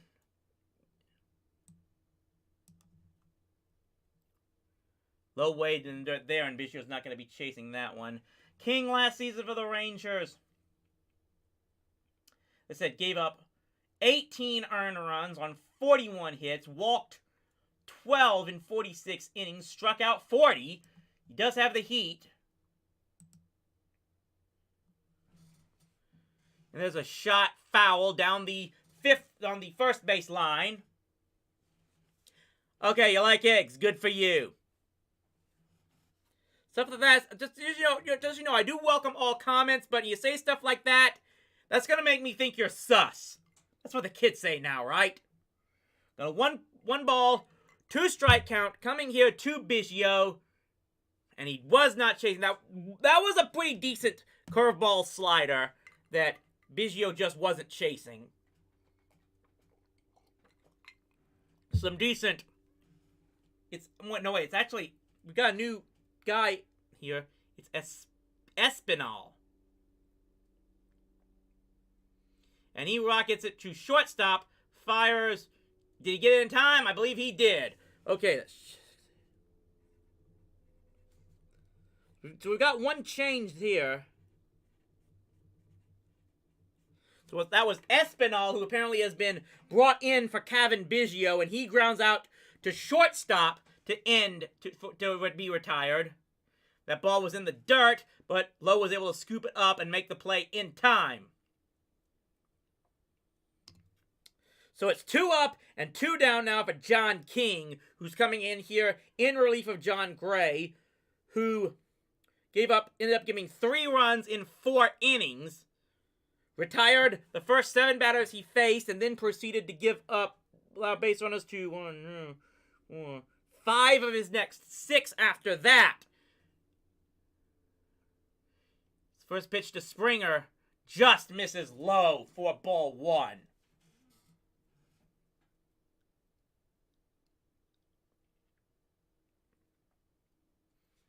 Chris Woodward said he looks like he finally has his 4th year as the Rangers manager, thinks he finally has his type of club that thinks realistically can win. Gonna help see if they can do that.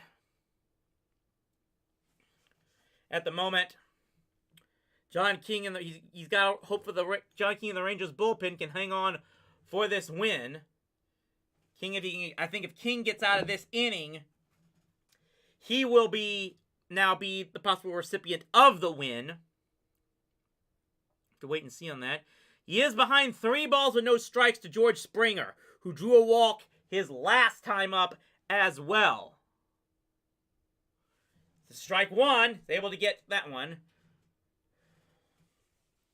3 balls and 1 strike to the former Houston Astro, George Springer. King looking to deliver here. And it just misses, ball 4. And George Springer, in this game, still has not put the ball in play fairly. He's got 2 walks and a strikeout. That's going to put a runner on at first base with 2 out for Bo Bichette. And man, you would really... Well, you want to get the 3rd out anyway as soon as possible in every situation. But this is a big one. If they can get the out here and then guarantee that have Vlad Jr. leading off the next inning and thus able to do absolute minimum amount of damage. Vlad with already with an RBI hit in this game. If he comes up here, he would be stepping up with runners in scoring position again anyway. So this is get this guy out. If it comes to this thing. Got to get Bichette out here, right now. And we'll deal with Vlad next time.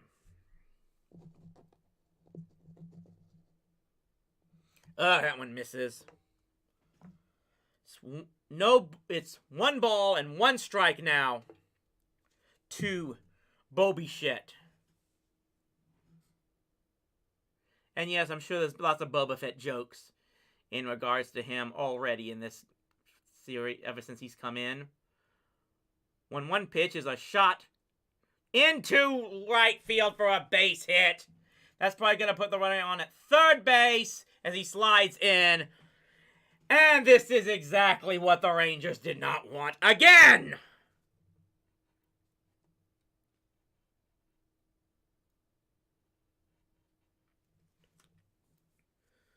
So once more, I think this is actually for the second time in as many at-bats, Vlad Guerrero Jr. is going to step up to the plate with runners at the corners. It was with no outs last time. It's with 2 outs this inning. And this is one of the toughest batters. He is, right now, the tying run is on deck for the Rangers. And that, I think that's going to be it for King. They're going with the right-hander now. So another pitching change, and here's Major League Baseball for you. This is... Oh, here we go. Ugh. If there's anything that's been turning me off to Major League Baseball as much else, and it's been talked about a lot for much of this game, is that it's stuff like this. It's the fact that you're lucky if you can get a starting pitcher to go 5-6 innings, and then everyone seems to have like an 8-man bullpen now, and they'll use every single one of them in the last 4 or 5 innings if necessary, because they don't trust anybody to get an out. So this is going to be, these last few innings are going to be a slogfest for you guys, and I'm really sorry about that, but I am determined to get through this entire game. I'm going to do it for you guys.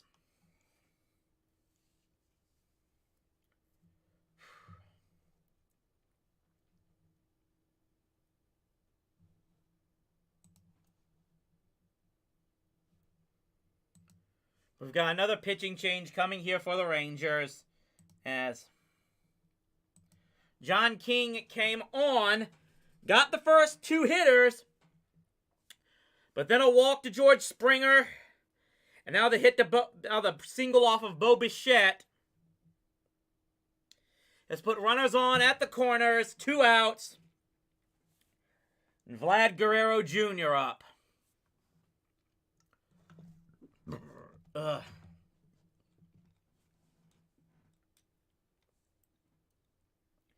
He had an RBI hit his last time up. He's gonna first pitch from Zbors is way up and inside. I'll never be able to pronounce that name.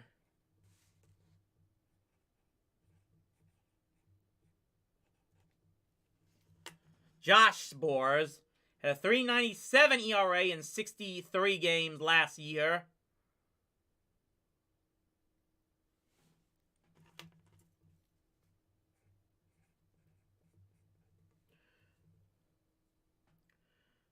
Which coming here, and there's a base hit. Saw that coming, just way too upstairs. And Guerrero's gonna hit that more often than not. And it's now 7-4 Rangers.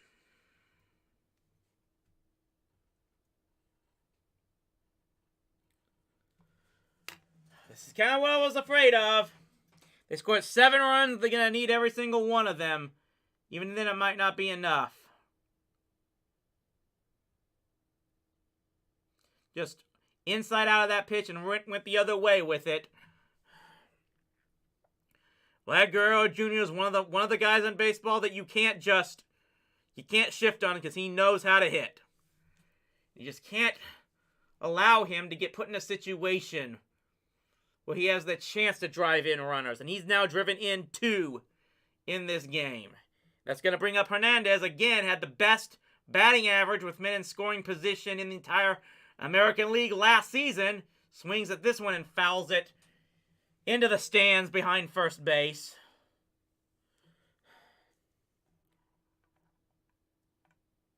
Seven to 4, and we just... Oh, no, that's not right. You're just hoping you can minimize damage here at this point. You still have 4 innings to go after this.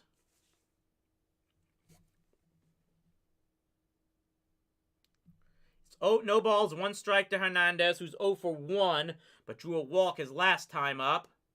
And that pitch is way upstairs. Maybe I'm just an old guy, but when you're relying on relievers in the middle part of the game, you're just asking for trouble. And I know that this might be because Gray had an injury, but you gotta have a long man, but they can just go. Here's a fly ball into right field. It's going back, and it's gone.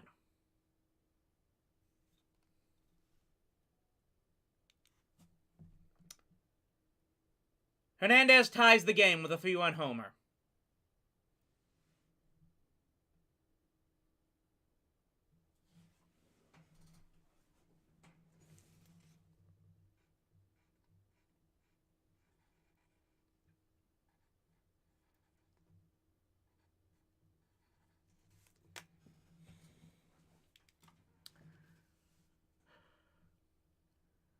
Rangers baseball for you, everyone.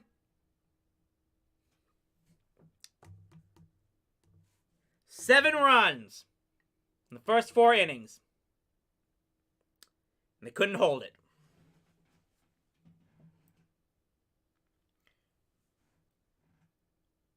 Now he's wearing that goofy-looking jacket in the dugout.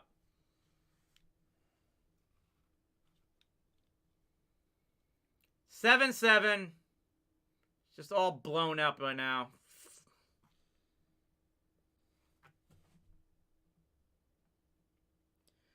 This is just painful. The worst part is I almost had a feeling this was going to happen. Just...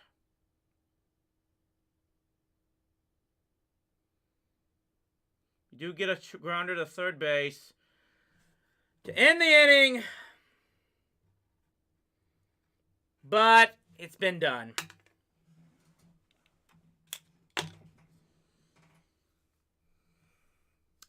Yeah, this is basically what I was expecting. They're gonna... Hitters are gonna rake. The pitchers aren't gonna be able to hold it.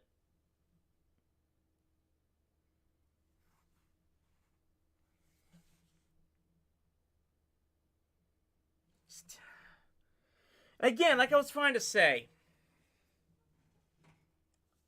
Okay, maybe this happened because the starter got injured.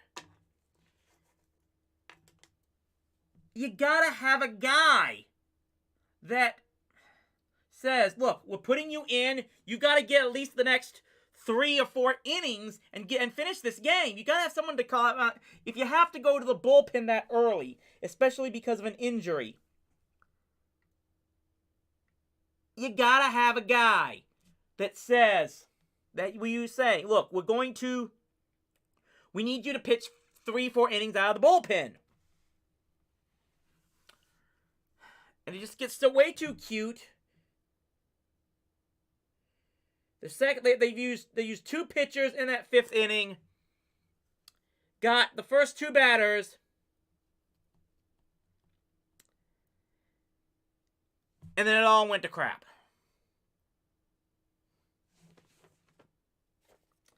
The walk to Springer. Base hit to Bichette. Base hit to Vlad to bring in Springer. And then 3-1 blast by Hernandez. And we're all tied up at 7. You know, they're showing Carver and Miller's home runs. But it's not. And then just the fact that it's not enough. Damn it!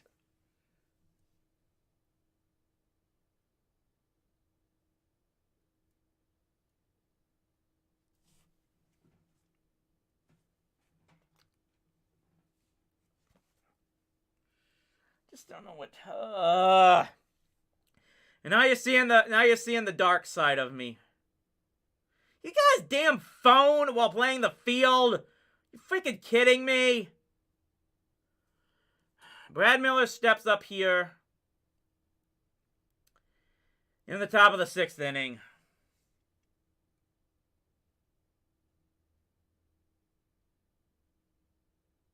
Merriweather is apparently now the pitcher here.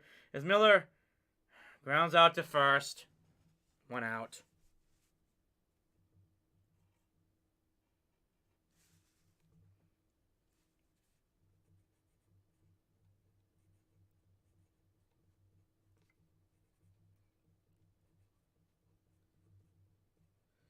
So that's 1, 2, 3. 5 pitchers now for the Blue Jays. You know what's... Yeah. We have already seen 8 pitchers for both sides used in this game. And we're not even 2/3 of the way out of it. That is... Again, I never thought I would be like this. Being one of those old guys griping about pitchers not being able to go the distance. But this is... It's just gotten so much worse over the years. So 1-0 count here to Seeger, and he swings and misses at that. Just... This is what's killing baseball more than anything else. It's just... These last innings just drag and drag and drag. So you gotta make... Each team's gotta make half a dozen pitching changes. Because... they don't trust anyone.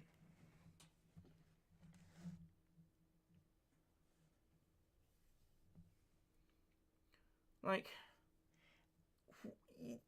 10 pitchers should be enough. Maybe 11, but now you gotta have like more than half your roster. Way more, like 2/3 of your roster has to be pitchers, and because of that, you have almost no depth on the bench as far as position players and hitters go. Yeah, I know I think it's like a 28-man roster right now, but isn't that going to end like at the end of April or something like that? 2-2 pitch here is fouled back to the screen. Ugh.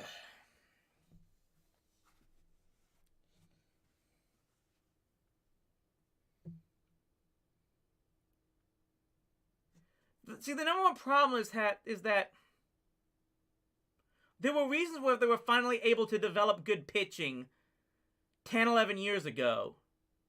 So do we get a shot? Is that good? Is it good? Is it good? Is it good? Is it... I think that's foul. Yep. Fudge. Again, we were able to finally develop good pitching a decade ago. And there were reasons for that.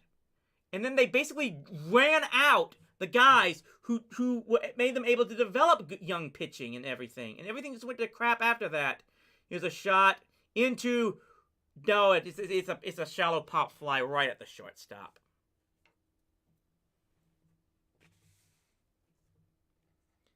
This is it. They did everything in the first few innings, and now they're having to say we gotta go up and do it again.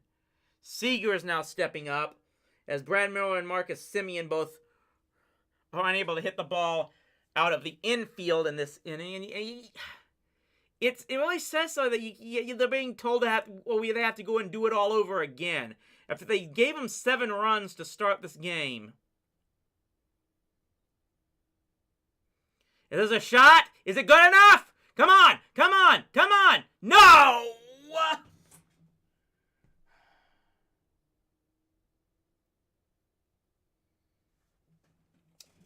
Fly ball out to right field. 1, 2, 3, they go down.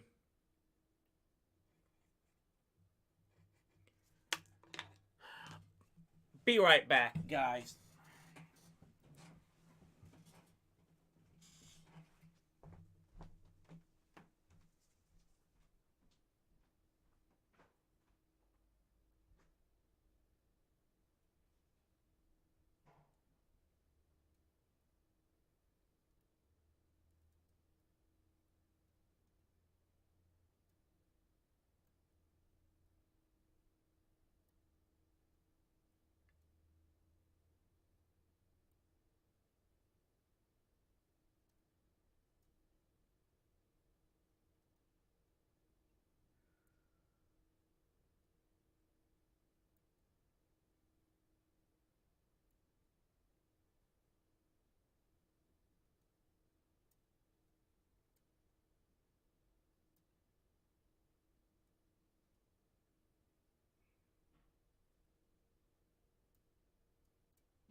Well, I think after this, definitely I need to go and watch that Rough Riders opener tomorrow and see if this Jack Leiter kid really does have it. Because, yeah, this already tells me we don't have much to look at here for this season. Even if they come back and win this game, I don't know how much. And the thing is, they've got to have guys like Garcia, like Leiter. You've got to train these guys that no matter what, about pitch counts and stuff thing, you've got to go 7 innings. Or 7, 8 innings every single night. Every time you're up. Every time you go on the mound, you need to get 7, 8 innings out of. You got to expect that from at least 3 of their 4 guys in the rotation. And there's a pop fly that I think the first baseman is going to catch easily.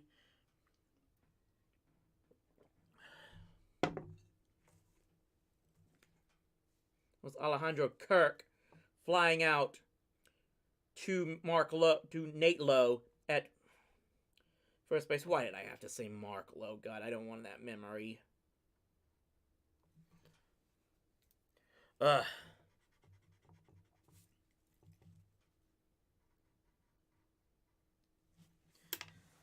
Okay, but they cannot have. The Rangers cannot have bullpen games like this all the time and expect to win. Chapman is up. He's 0 for 2. And here's another pop-up, but this is going to go foul.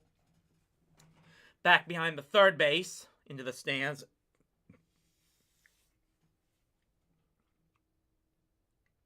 Again, I think I'll agree, this all started, I think, because John Gray got blisters or some sort of injury, but yeah, again, that's typical. It's not as bad as, like I said, when that guy from Cleveland, I forget his name again, he came in, he only lasted 1 start, and he blew out his arm, was done for the rest of the season, but this is still, yes, yeah, it is typical that you just, nothing ever good can come with this team. One pitch here. And again, you don't want to know how much you want to blame on the manager for this. But again, yeah, if you've stocked a bullpen of 8, 9 guys just expected to go an inning or less, that's not good management. The Rangers have got to start developing pitchers in their system. Everyone expected to be built for long term. Strikes out. No, that's not a strikeout. That's only strike 2 on Chapman. They have got to start training the pitchers to go longer. Screw all these analytics about stuff. It's like,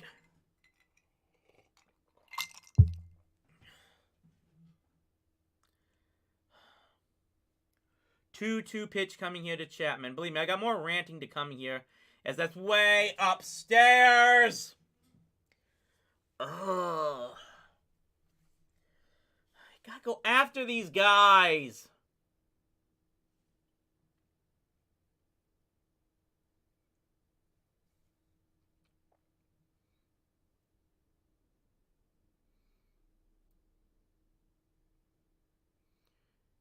Got him! Got him! Called strike 3 on the outside corner. He thought it was ball 4, but nope, it was strike 3. At least we got that one. So again, we got the first 2 outs here, but we had the first 2 outs last inning, and then all hell broke loose. But for what it's worth, the next 2 guys up are the next 2 guys to start that 6th inning. Problem has been, after the first time through the order, no one has been able to get out their first 4 hitters.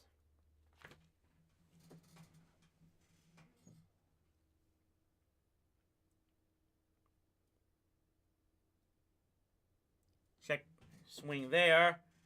And no, he did not go around. Even I could see he did not go around there.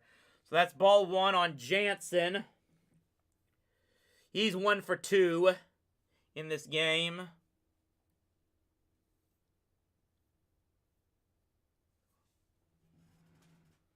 Oh, here we go. Come on. We gotta finish this off. After the last 2 innings, we need a 1-2-3 inning to get us back. Hopefully get us back in this game. Bounce that one in the dirt. Ugh.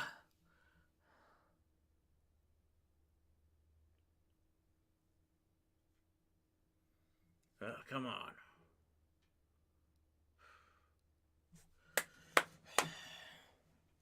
You got 2 outs. You got 2 outs. The number 8 hitter. Go after this guy. Why are you throwing lazy stuff in the dirt on a number 8 hitter?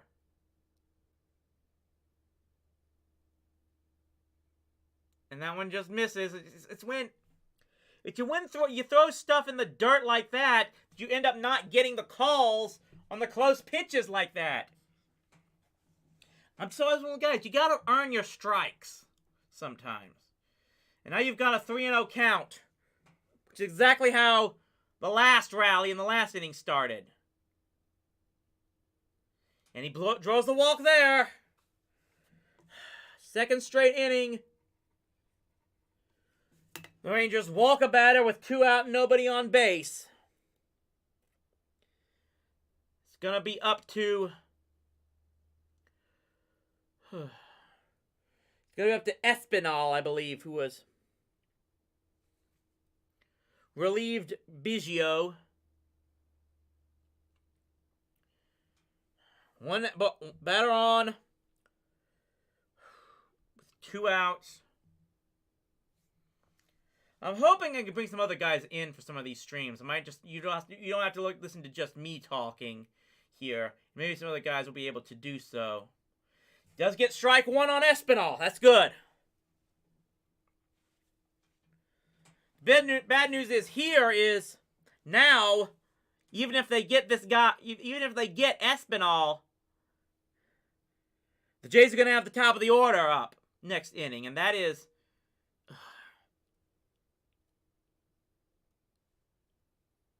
Did he check there?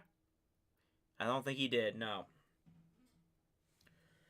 Like I said, I'm going to talk later about how just absolutely destructive the top of the order has been since the 3rd inning.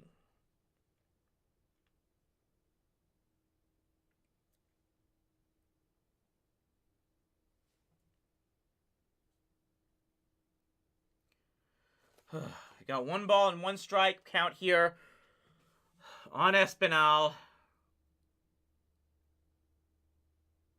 There's a shot. Can we get a run on it? No, he cannot! Oh, God, no. He's going to run third. He's going to score.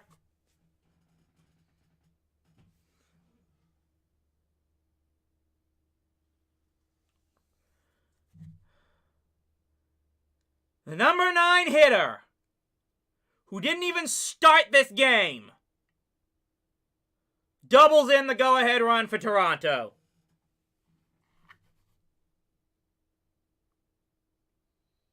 It's going to be like this.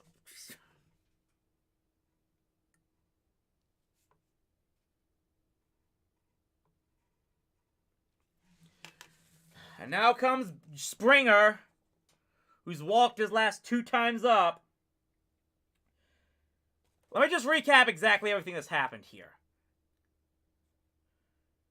Jon Gray, as we're getting another pitching change, just keep whirling him in. Jon Gray faced the minimum number of batters through 3 innings. Gave up only 1 hit in that time span. After that, starting in the 4th inning, here's what happened. Here's why, more than anything else, why we're in this position now. The next 2 innings, the 1 through 4 hitters for Toronto have 5 hits, 3 walks, and with a home run to score 7 runs in those 4th and 5th innings to tie this game. And now they just gave up the go-ahead run with 2 outs.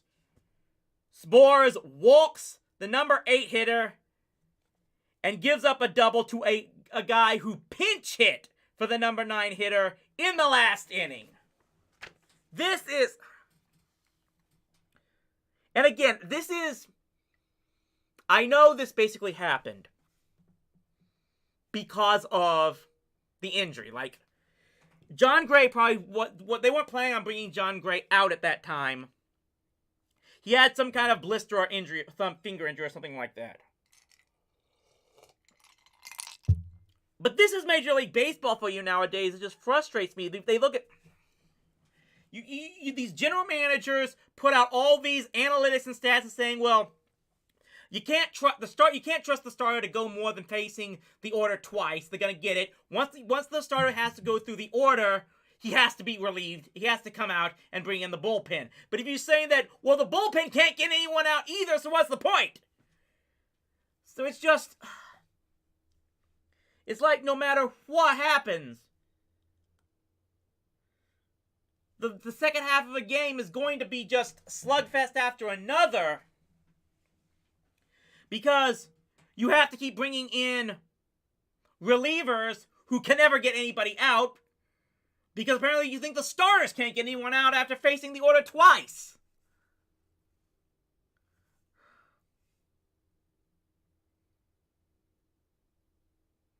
Again, this is why Santana is now on for the Rangers.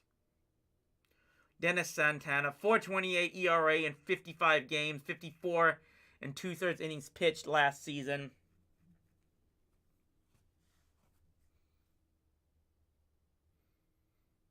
I don't even know who's going to pitch tomorrow for the Rangers. I think it's almost certain it's Dunning. I think Taylor Hearn's got the opening day start in Arlington on Monday.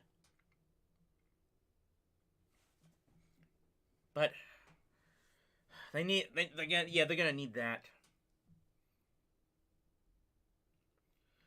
We're gonna see what's going on here. So we got a 2-0 count here on Springer. Gets the strike there.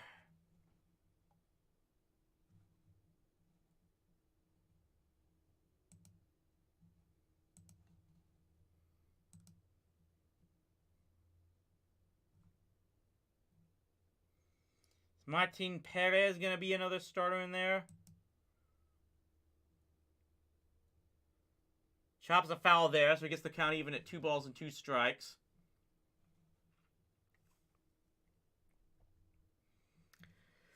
So again, Rangers led this game 7-0.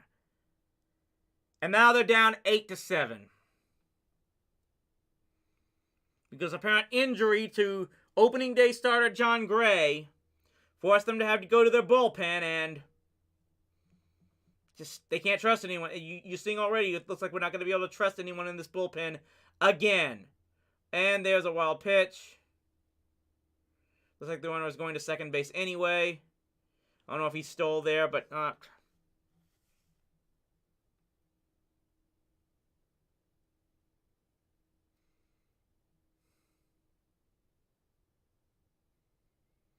8-7. Blue Jays leading here. Have a full count on George Springer. They just get this out and get us out of this thing.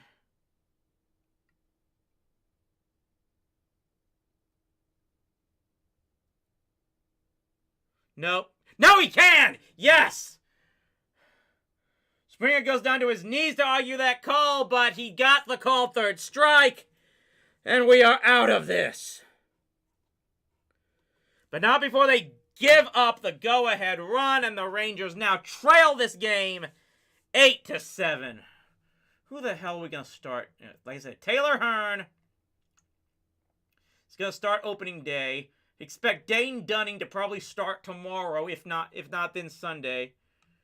Who else freaking in this thing? Brett Martin?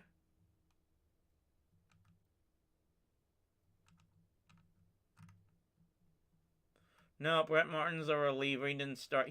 Brett Martin has started 2 games in his career, and that was back in 2019. So not him. Does Perez still have enough to be a starter?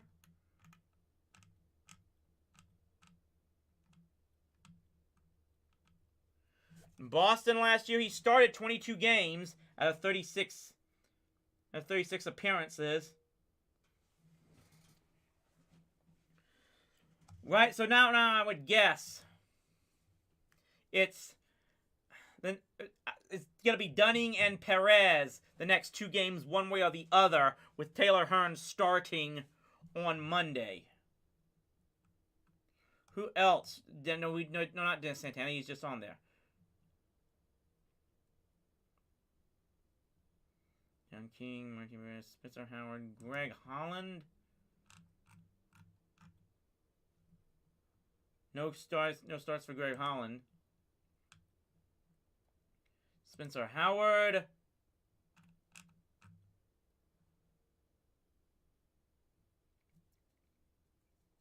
So it looks like Spencer Howard is the other starter.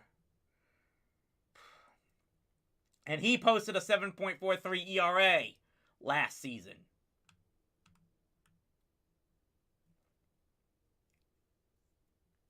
So I'm going to do some notes here very soon, because it looks like that's all I'm going to have to do here for the rest of this game.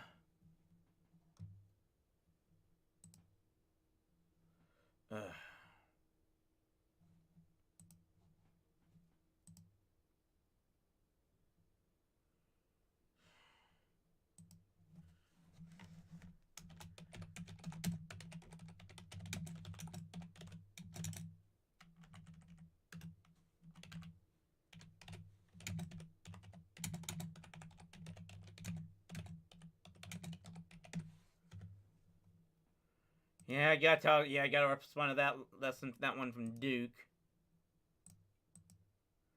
Adam Simber, it looks like Adam Simber is his name, is now in for the Blue Jays.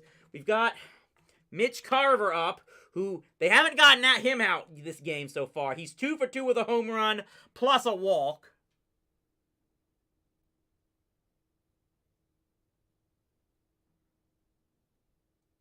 This guy's a side armor, and he throws it chopper to third base, bobbles it, double clutches, but Garver, obviously the speed, you're not going to get great speed for a catcher unless you're Pudge Rodriguez. And so they finally get Garver out, and this is, like I said, I'm going to need to do some calculating here.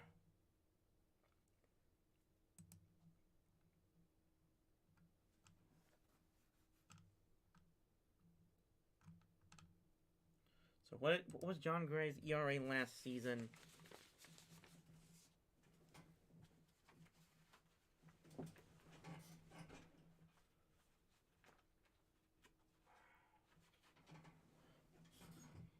And now this guy pops it up in foul ground. The catcher gets it, damn it. Look at this, John Gray.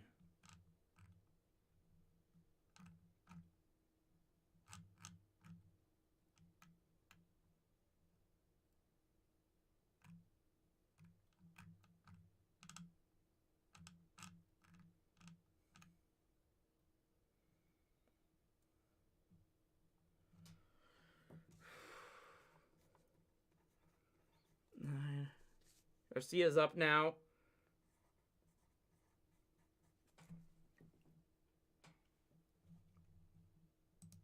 Dunning is...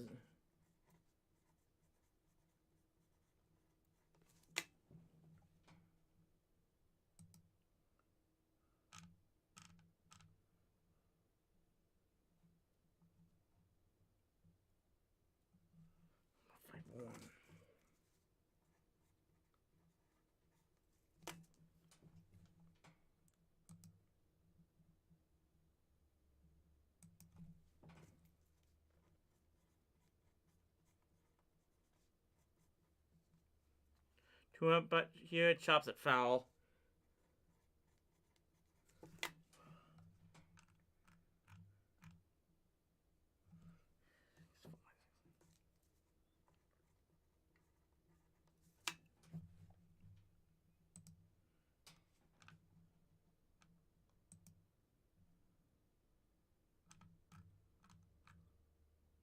Another sidearm delivery here, and there's a fly into right center field. Is it gone? Adolis Garcia just ties this game! And we are still in this thing! Whew!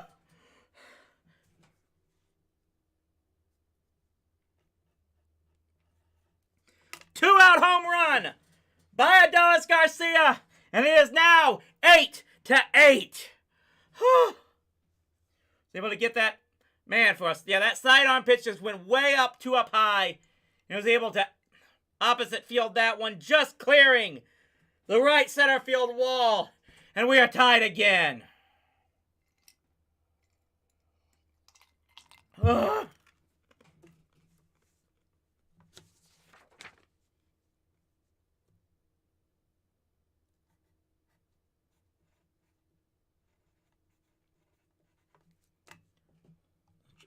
So I was looking to source some other things in preparation for this.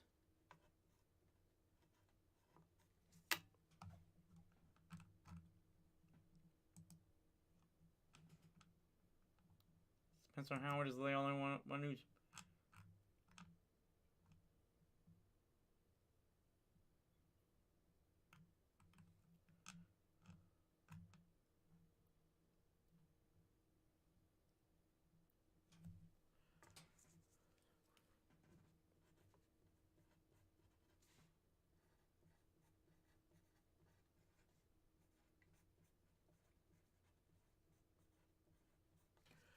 We got 1-1 count here now.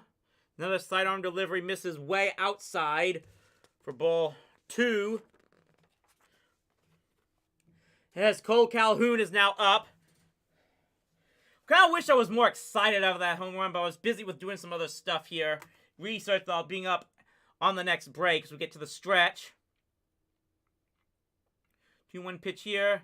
He fouls that one off. Okay. I mean, the good news is we still have a shot at this thing. It's now 8-8 after an opposite field solo home run by Adolis Garcia. His first hit of the season. He had a walk back in the 3rd inning.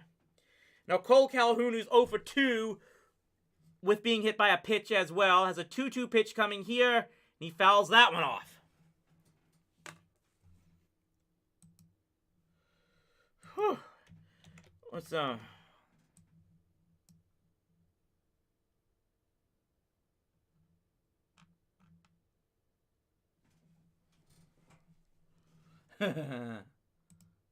He's probably not following me now, is he still? Yeah, he is. Still got a 2-2 pitch coming here. So far, Adolis Garcia has saved the Rangers' butts. You have to wonder if we can get out of this thing still. The Rangers have not had a scoreless inning. The Rangers pitchers have not recorded a scoreless inning since the 3rd. As we're hitting the 7th inning now. Still a 2-ball and 2-strike count on Cole Calhoun. Fouls it again. He's battling. I'll give him that much.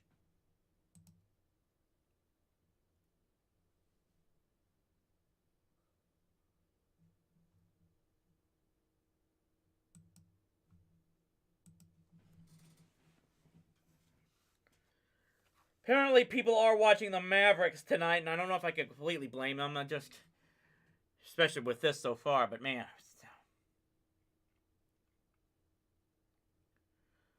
it's like, man, it's like baseball's gone back to 1996 with the score and how long this game's likely going to take. That might have been okay for 17-year-old me, but now I'm definitely becoming a crotchety old man. If there's a pop fly foul, is it going to stay in? It looks like it is not going to, and it's another foul ball off of Calhoun. He is making Simber work. Give him that much.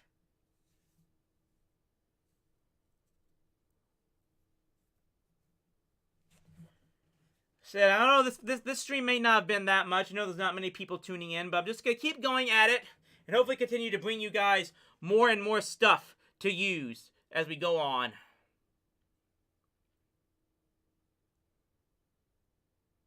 Two-2 pitch. And he flies this one into right field. Looks like it's going to stay in at the track. And the Rangers will have to settle for the one run to tie this game off by Adolis Garcia. It's now 8-8 as we head to the 7th inning stretch.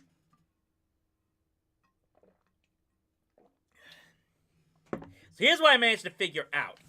It looks like the Rangers' potential rotation to start this season is John Gray, Dave Dunning, Taylor Hearn, Martin Perez, and Spencer Howard. Of those 5 guys, none of them last year had an ERA under 4.5. The best ERA last year from those 5 guys was Dunning at 4.51. Spencer Howard last year had an ERA of 7.43. Everyone else had an ERA of around 5.4. The ERA was 4.59 to 4.74 from the other guys. That might have gotten you by in 1996. But I'm good. I should probably do some more studies on. Let's see this. Let me see this here. Let's look up some stuff as we look to go through all of this.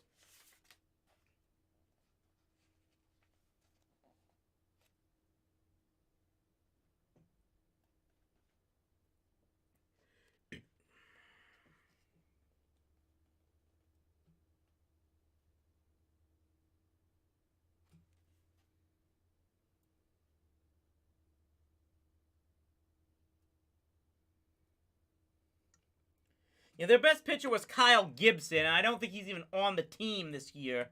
They weren't able to let him go. They were able to re-sign him.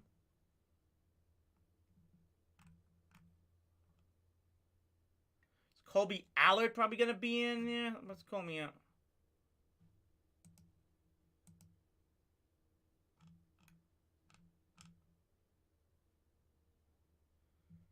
Allard was a potential guy. Oh, no! And Seeger boots that ball to lead off the 7th inning. Bichette gets on to start it.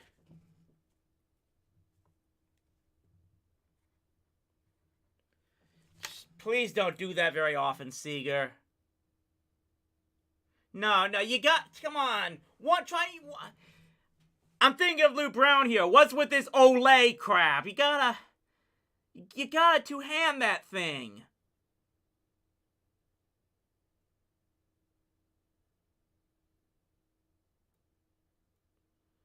So leadoff man is on, and here's Vlad Guerrero. That is what you did not want to do. You just tied this game. And now you put the leadoff batter on with one of the most dangerous hitters in baseball coming up next. Like I said, they haven't.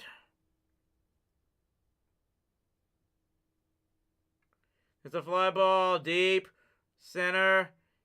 Just stays in the park as Garcia hauls it in right at the warning track. That's about as dangerous you could get, but Guerrero was just able to do it, and that is the first time That's the first time the Rangers have successfully retired one of the Blue Jays' top 3 hitters since the first inning. And now here's Hernandez, who had the 3-run blast that pretty much put the main reason where this game is a close one now. 3-run home run in the 5th inning tied this game. They took the lead on a hit, on a RBI double from Espinal in the 6th inning, but the Rangers tied it in the 7th on the Adolis Garcia home run. 1-0 pitch coming here, just manages to graze the outside corner for strike 1. We're in the bottom of the 7th. Rangers trailing this thing 8-8. No, they're tied 8-8. And I've got to do better on this thing.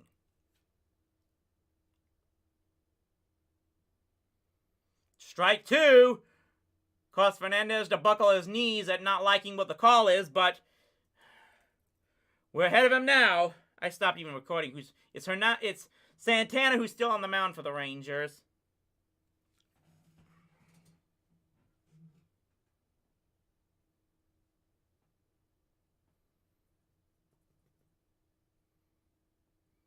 One ball, 2 strikes coming in here. Misses that one outside. Tried the slider and he didn't bite.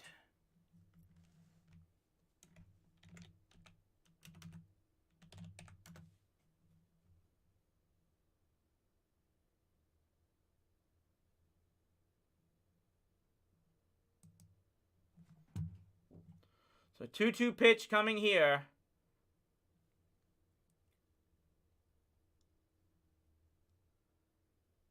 And he fouls that one back.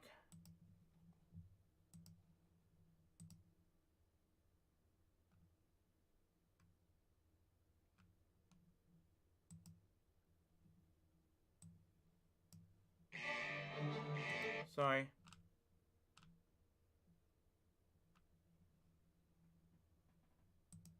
So, okay, I don't know who the hell this bootleg 317 guy is, but he went on to what happened to all the comments here on my Honey, I Shrunk the Kids video. The comments are still there.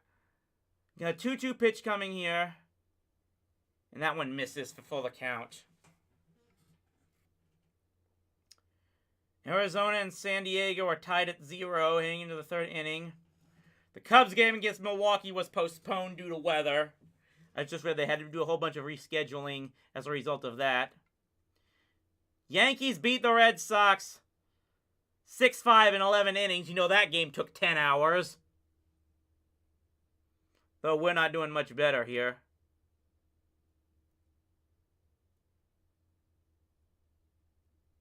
There's a throw to first base.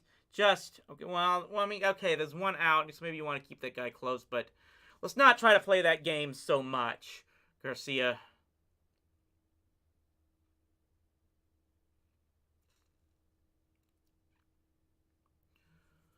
So 3-2 pitch coming here again. From Santana to Hernandez.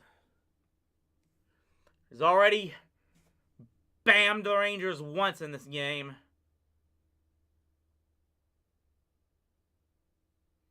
Now what are they looking for?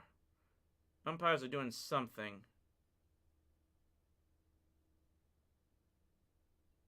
Are they looking at for the... What, are they trying to replay on that? Or is it something here?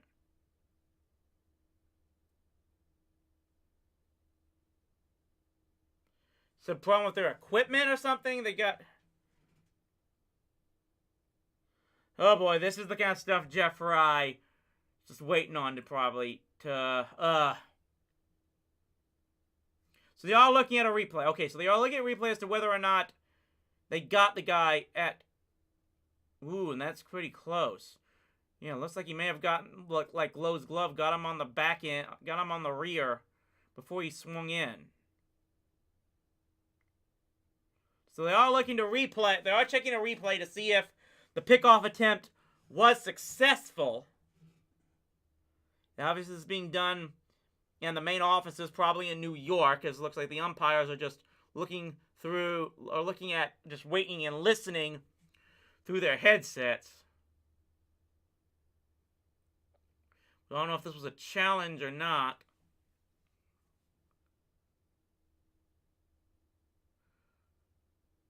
We're just now, so now we're in absolute limbo to find out until we get a call here. Maybe if I prep better for stuff like this, I have stuff to talk to you about. But I can tell you that anyone who's tuned in, you definitely, hopefully you picked up your copy of Quest Seekers The Wormstone, which is now in paperback and available. You can purchase your copy on rowdyc.com. We may have a decision here. Maybe coming right here.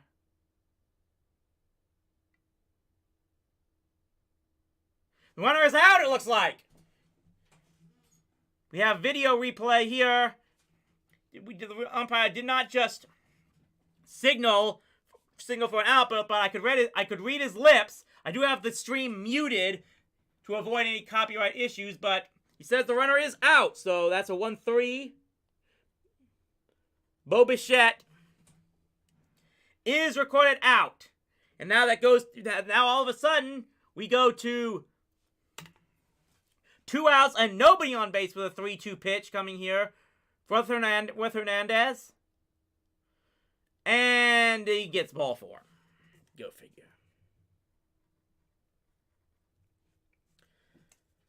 So Hernandez, now with 2 walks and a home run after they K'd him to start the second inning. And it looks like we're going to have another, please not another pitching change. That's not Woodward. That's the good news. That's not Woodward. He's going to keep him in to face Gurriel, who's grounded out to third base twice with a fielder's choice. Again, I'm going to hopefully to have you guys some more good stuff as these streams continue. I know not a lot of people are watching, but I'm going to keep trying. I've got some ideas, at least. But come on, we've got to get out of this inning and try. We got at least 2 more innings to go.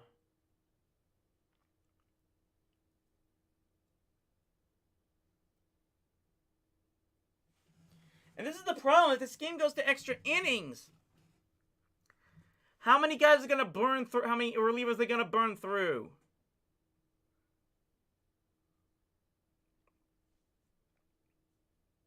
I mean, at some point in time, you got to go to a guy who's maybe positioned to be an emergency starter, and then whatever you deal with the next day, you deal with.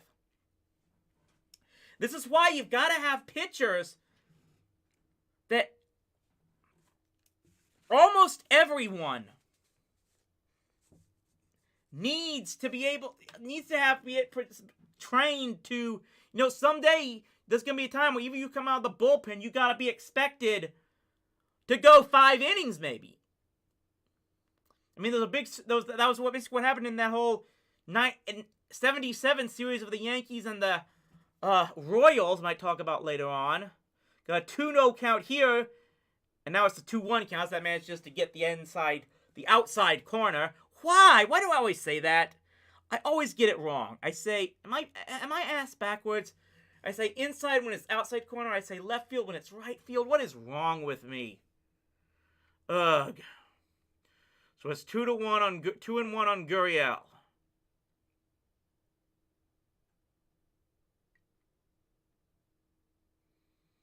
Lewis here, and it's going to be falling in around the left field corner for a base hit. Another run for Gurriel. That's going around third. Did they get him? Did they get him? They got him at the plate! They got him at the plate! They're able to throw out Teoscar Hernandez at the plate for the 3rd out.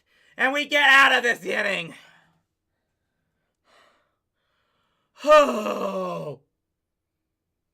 Oh, man. Did not expect to have that happen, but we got out of it.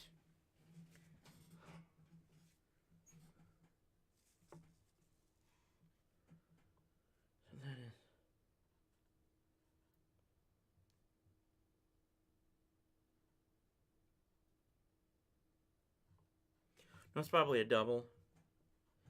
And now they're going to change that and call... Oh! Oh, God. Oh, you got... You... How is he not out? That is just trying to show him up. They're going to... Now they're going to try and review the play to find out if Teoscar Hernandez was out. I mean, the throw beat him by so much.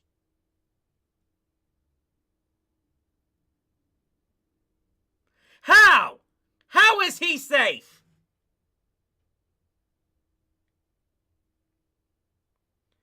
Oh, maybe. Oh, maybe. Damn it. From that angle with the catcher up in front of the catcher, it looks like he may have been sledding in safe. Fudge.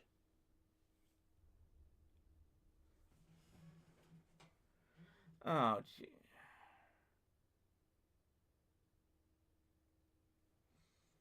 This is gonna be typical, isn't it?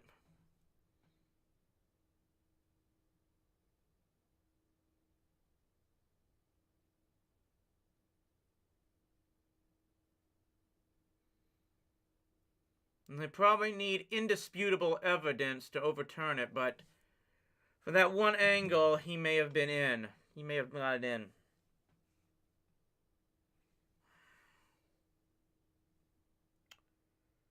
We're already at about 3 hours in this game, and we're just now getting close to finishing the 7th inning. So we probably got another 50.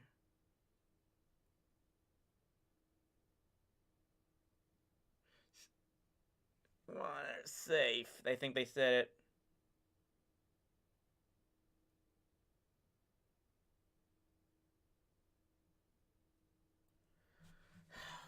Damn it! We're safe.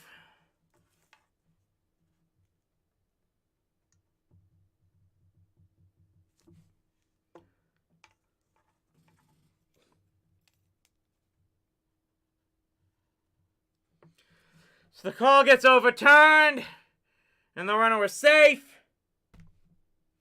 And we now lead it. The Rangers now, it's now a 9-8 Blue Jays lead.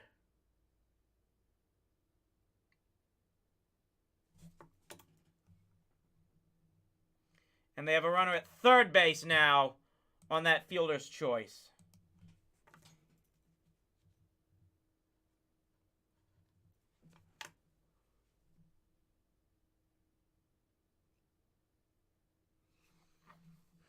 Just can't hold anything. I mean, I'm not gonna argue that much because you can't give up the hit that caused that anyway. The fielders did the best they could, but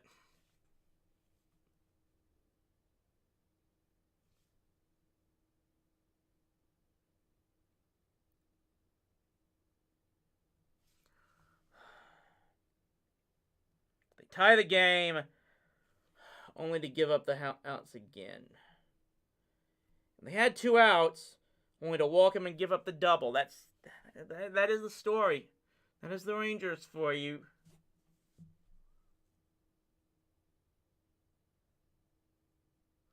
Strike one, as it is Kirk at the plate.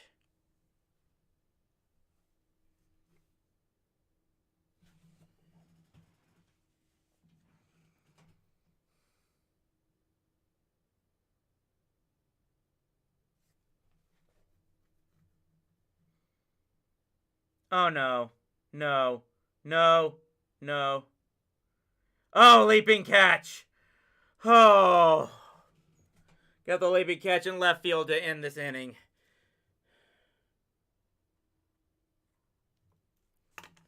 So I'm going to tell you guys this much. Look, I am going to give the Rangers this next inning the chance to possibly tie this game again. I hope you don't mind, but if the Rangers don't score here in the 8th inning, I may cut the stream short.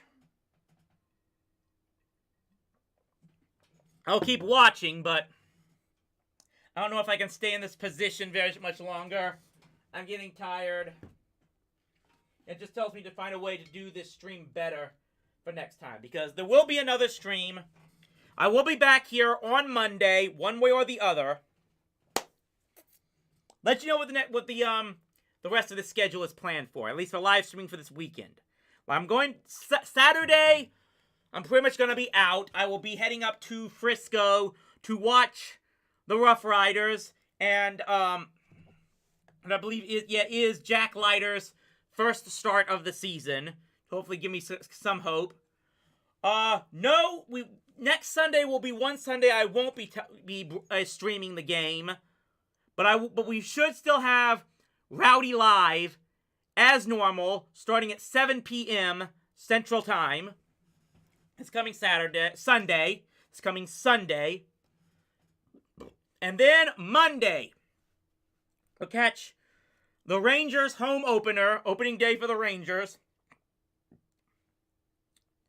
Game starts at 3 p.m. Central Time this Monday. Right now, it's a 9-8 game for the Rangers. I mean, they're trailing the Blue Jays 9-8.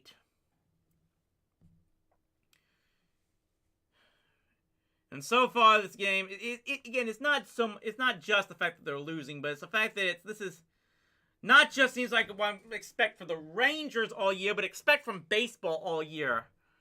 Just this slogfest of pitching changes. Let me see, we have Garcia now in for the Blue Jays. Yimi Garcia. 4.21 ERA in 62 games.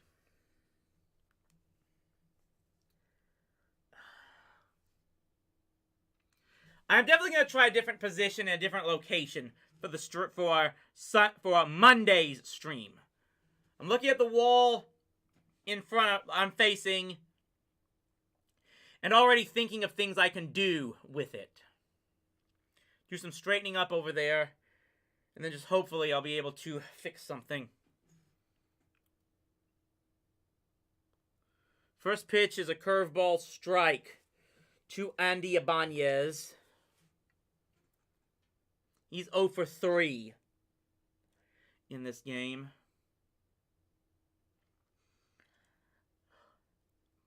Ugh, tired as well. Fouls that one to the plate. Ugh.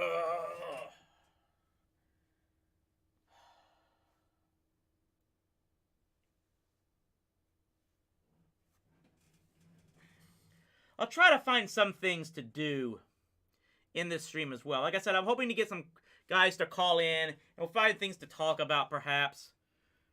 Maybe. Make this stream somewhat more entertaining for you guys. And just hope it keeps going.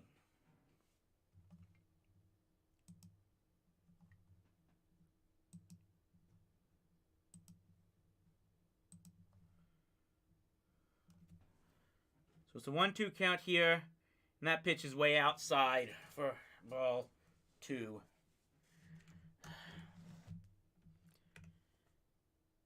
Man, remember when this game was fun? That was great. 7-0 lead, and then all this.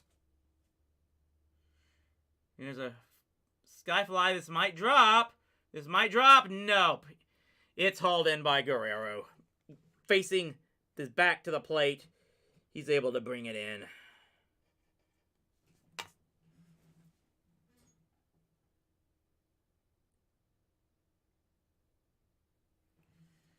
That's a pretty good play by Guerrero. He's got good range there to haul that thing in.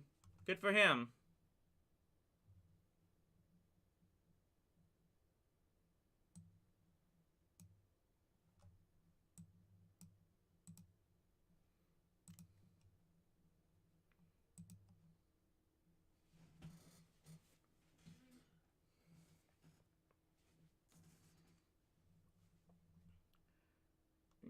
We got a new outfielder coming in.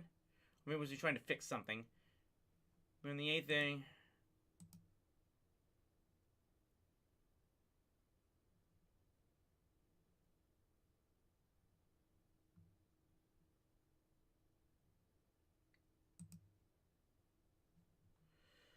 So it's 1 out here, 0-1 count.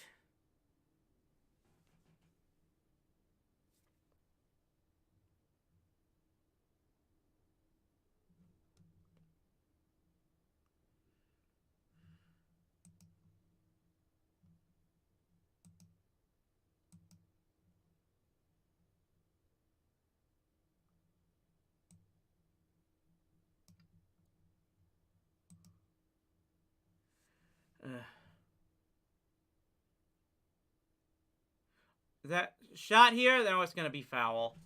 No, it's going to be foul.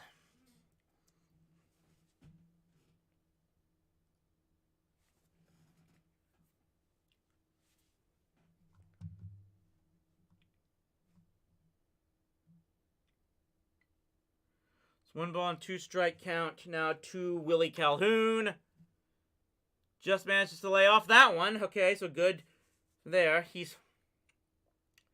Calhoun is 0 for 3 in this game, and you have to wonder how much more time he's going to be allowed to try and develop.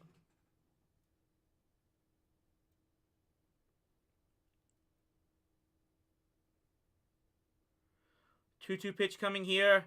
And he pops this one foul. Is it going to get out of reach? Looks like it is. Okay. So 2-2 count here with 1 out.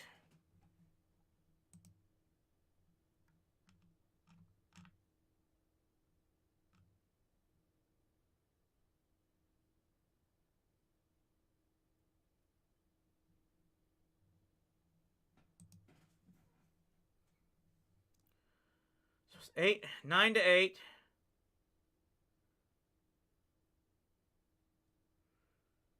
2-2 pitch coming here to Calhoun. Skies this one. It looks like it's going to be caught by the shortstop. No, it's going to be brought in by the left fielder. 2 out, 2 up and 2 down now in the 8th inning for the Rangers. It's going to be up to Brad Miller here. He's got 1 home run.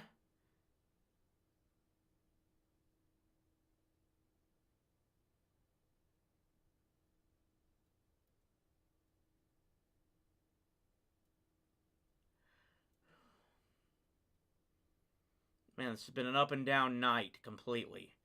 I didn't know if I was going to be able to stream because I'd not realized how to get this thing working. Ugh.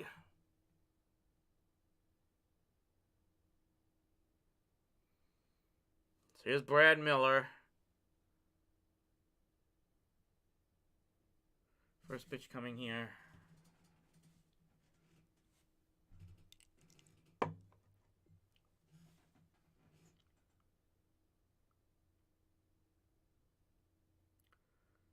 One ball, it's 1 ball, no strikes.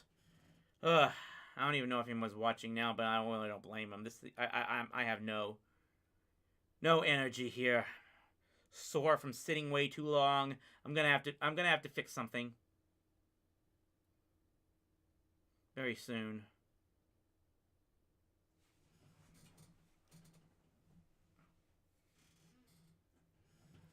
It's 2 balls and no strikes to Miller. He is trying to work the count here.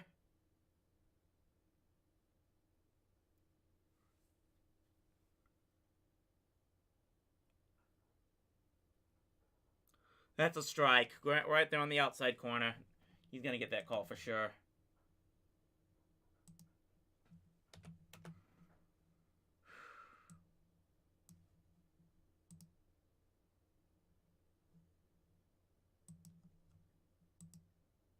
It's 2 balls and 1 strikes here, and that pitch is way low. 3-1.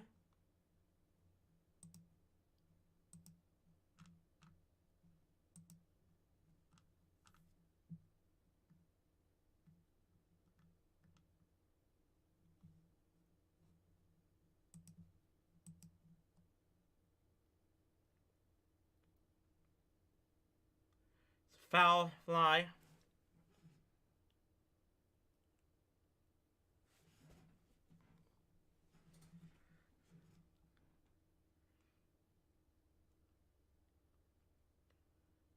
So, showing here now how Seeger Led off the game with a home run, but basically nothing. Started 7-0 run for this team as he fouls this one back.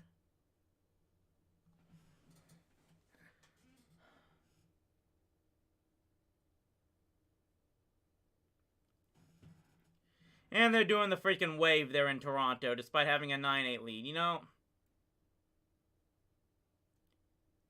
For the longest time, I really didn't like the wave, but as we finally draws a walk, at least, Brad Miller does draw a base on balls here.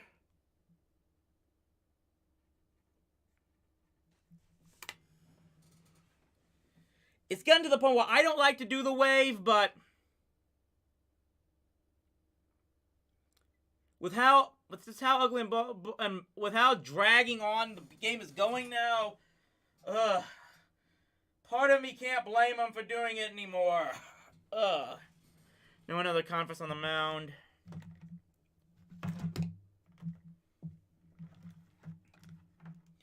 Just would love to have one manager in all of baseball who's willing to give a guy a ball on the mound and said, get the job done. Instead of just all this over-managing and over-coaching. And that's a problem in all the major sports. I'm going to say that. But again, is it about the talent? Why? But I'm going to have to do a lot of research to find out if it's this bad on all many other teams.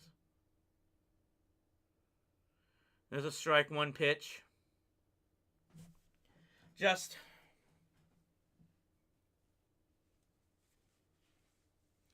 I don't think people realize just how badly no one wants to really watch this. There's a fly ball right at right field, and that's going to do it. Well, people, we've got at least another full inning to go, and maybe I'm going to keep this game on, but I think I'm going to have to bow out here. If anyone is still watching, I will be back on Monday. Hopefully things will get better. I'm going to start setting up things to try to be better. Got some ideas, but if anyone's still out there, thank you so much for watching.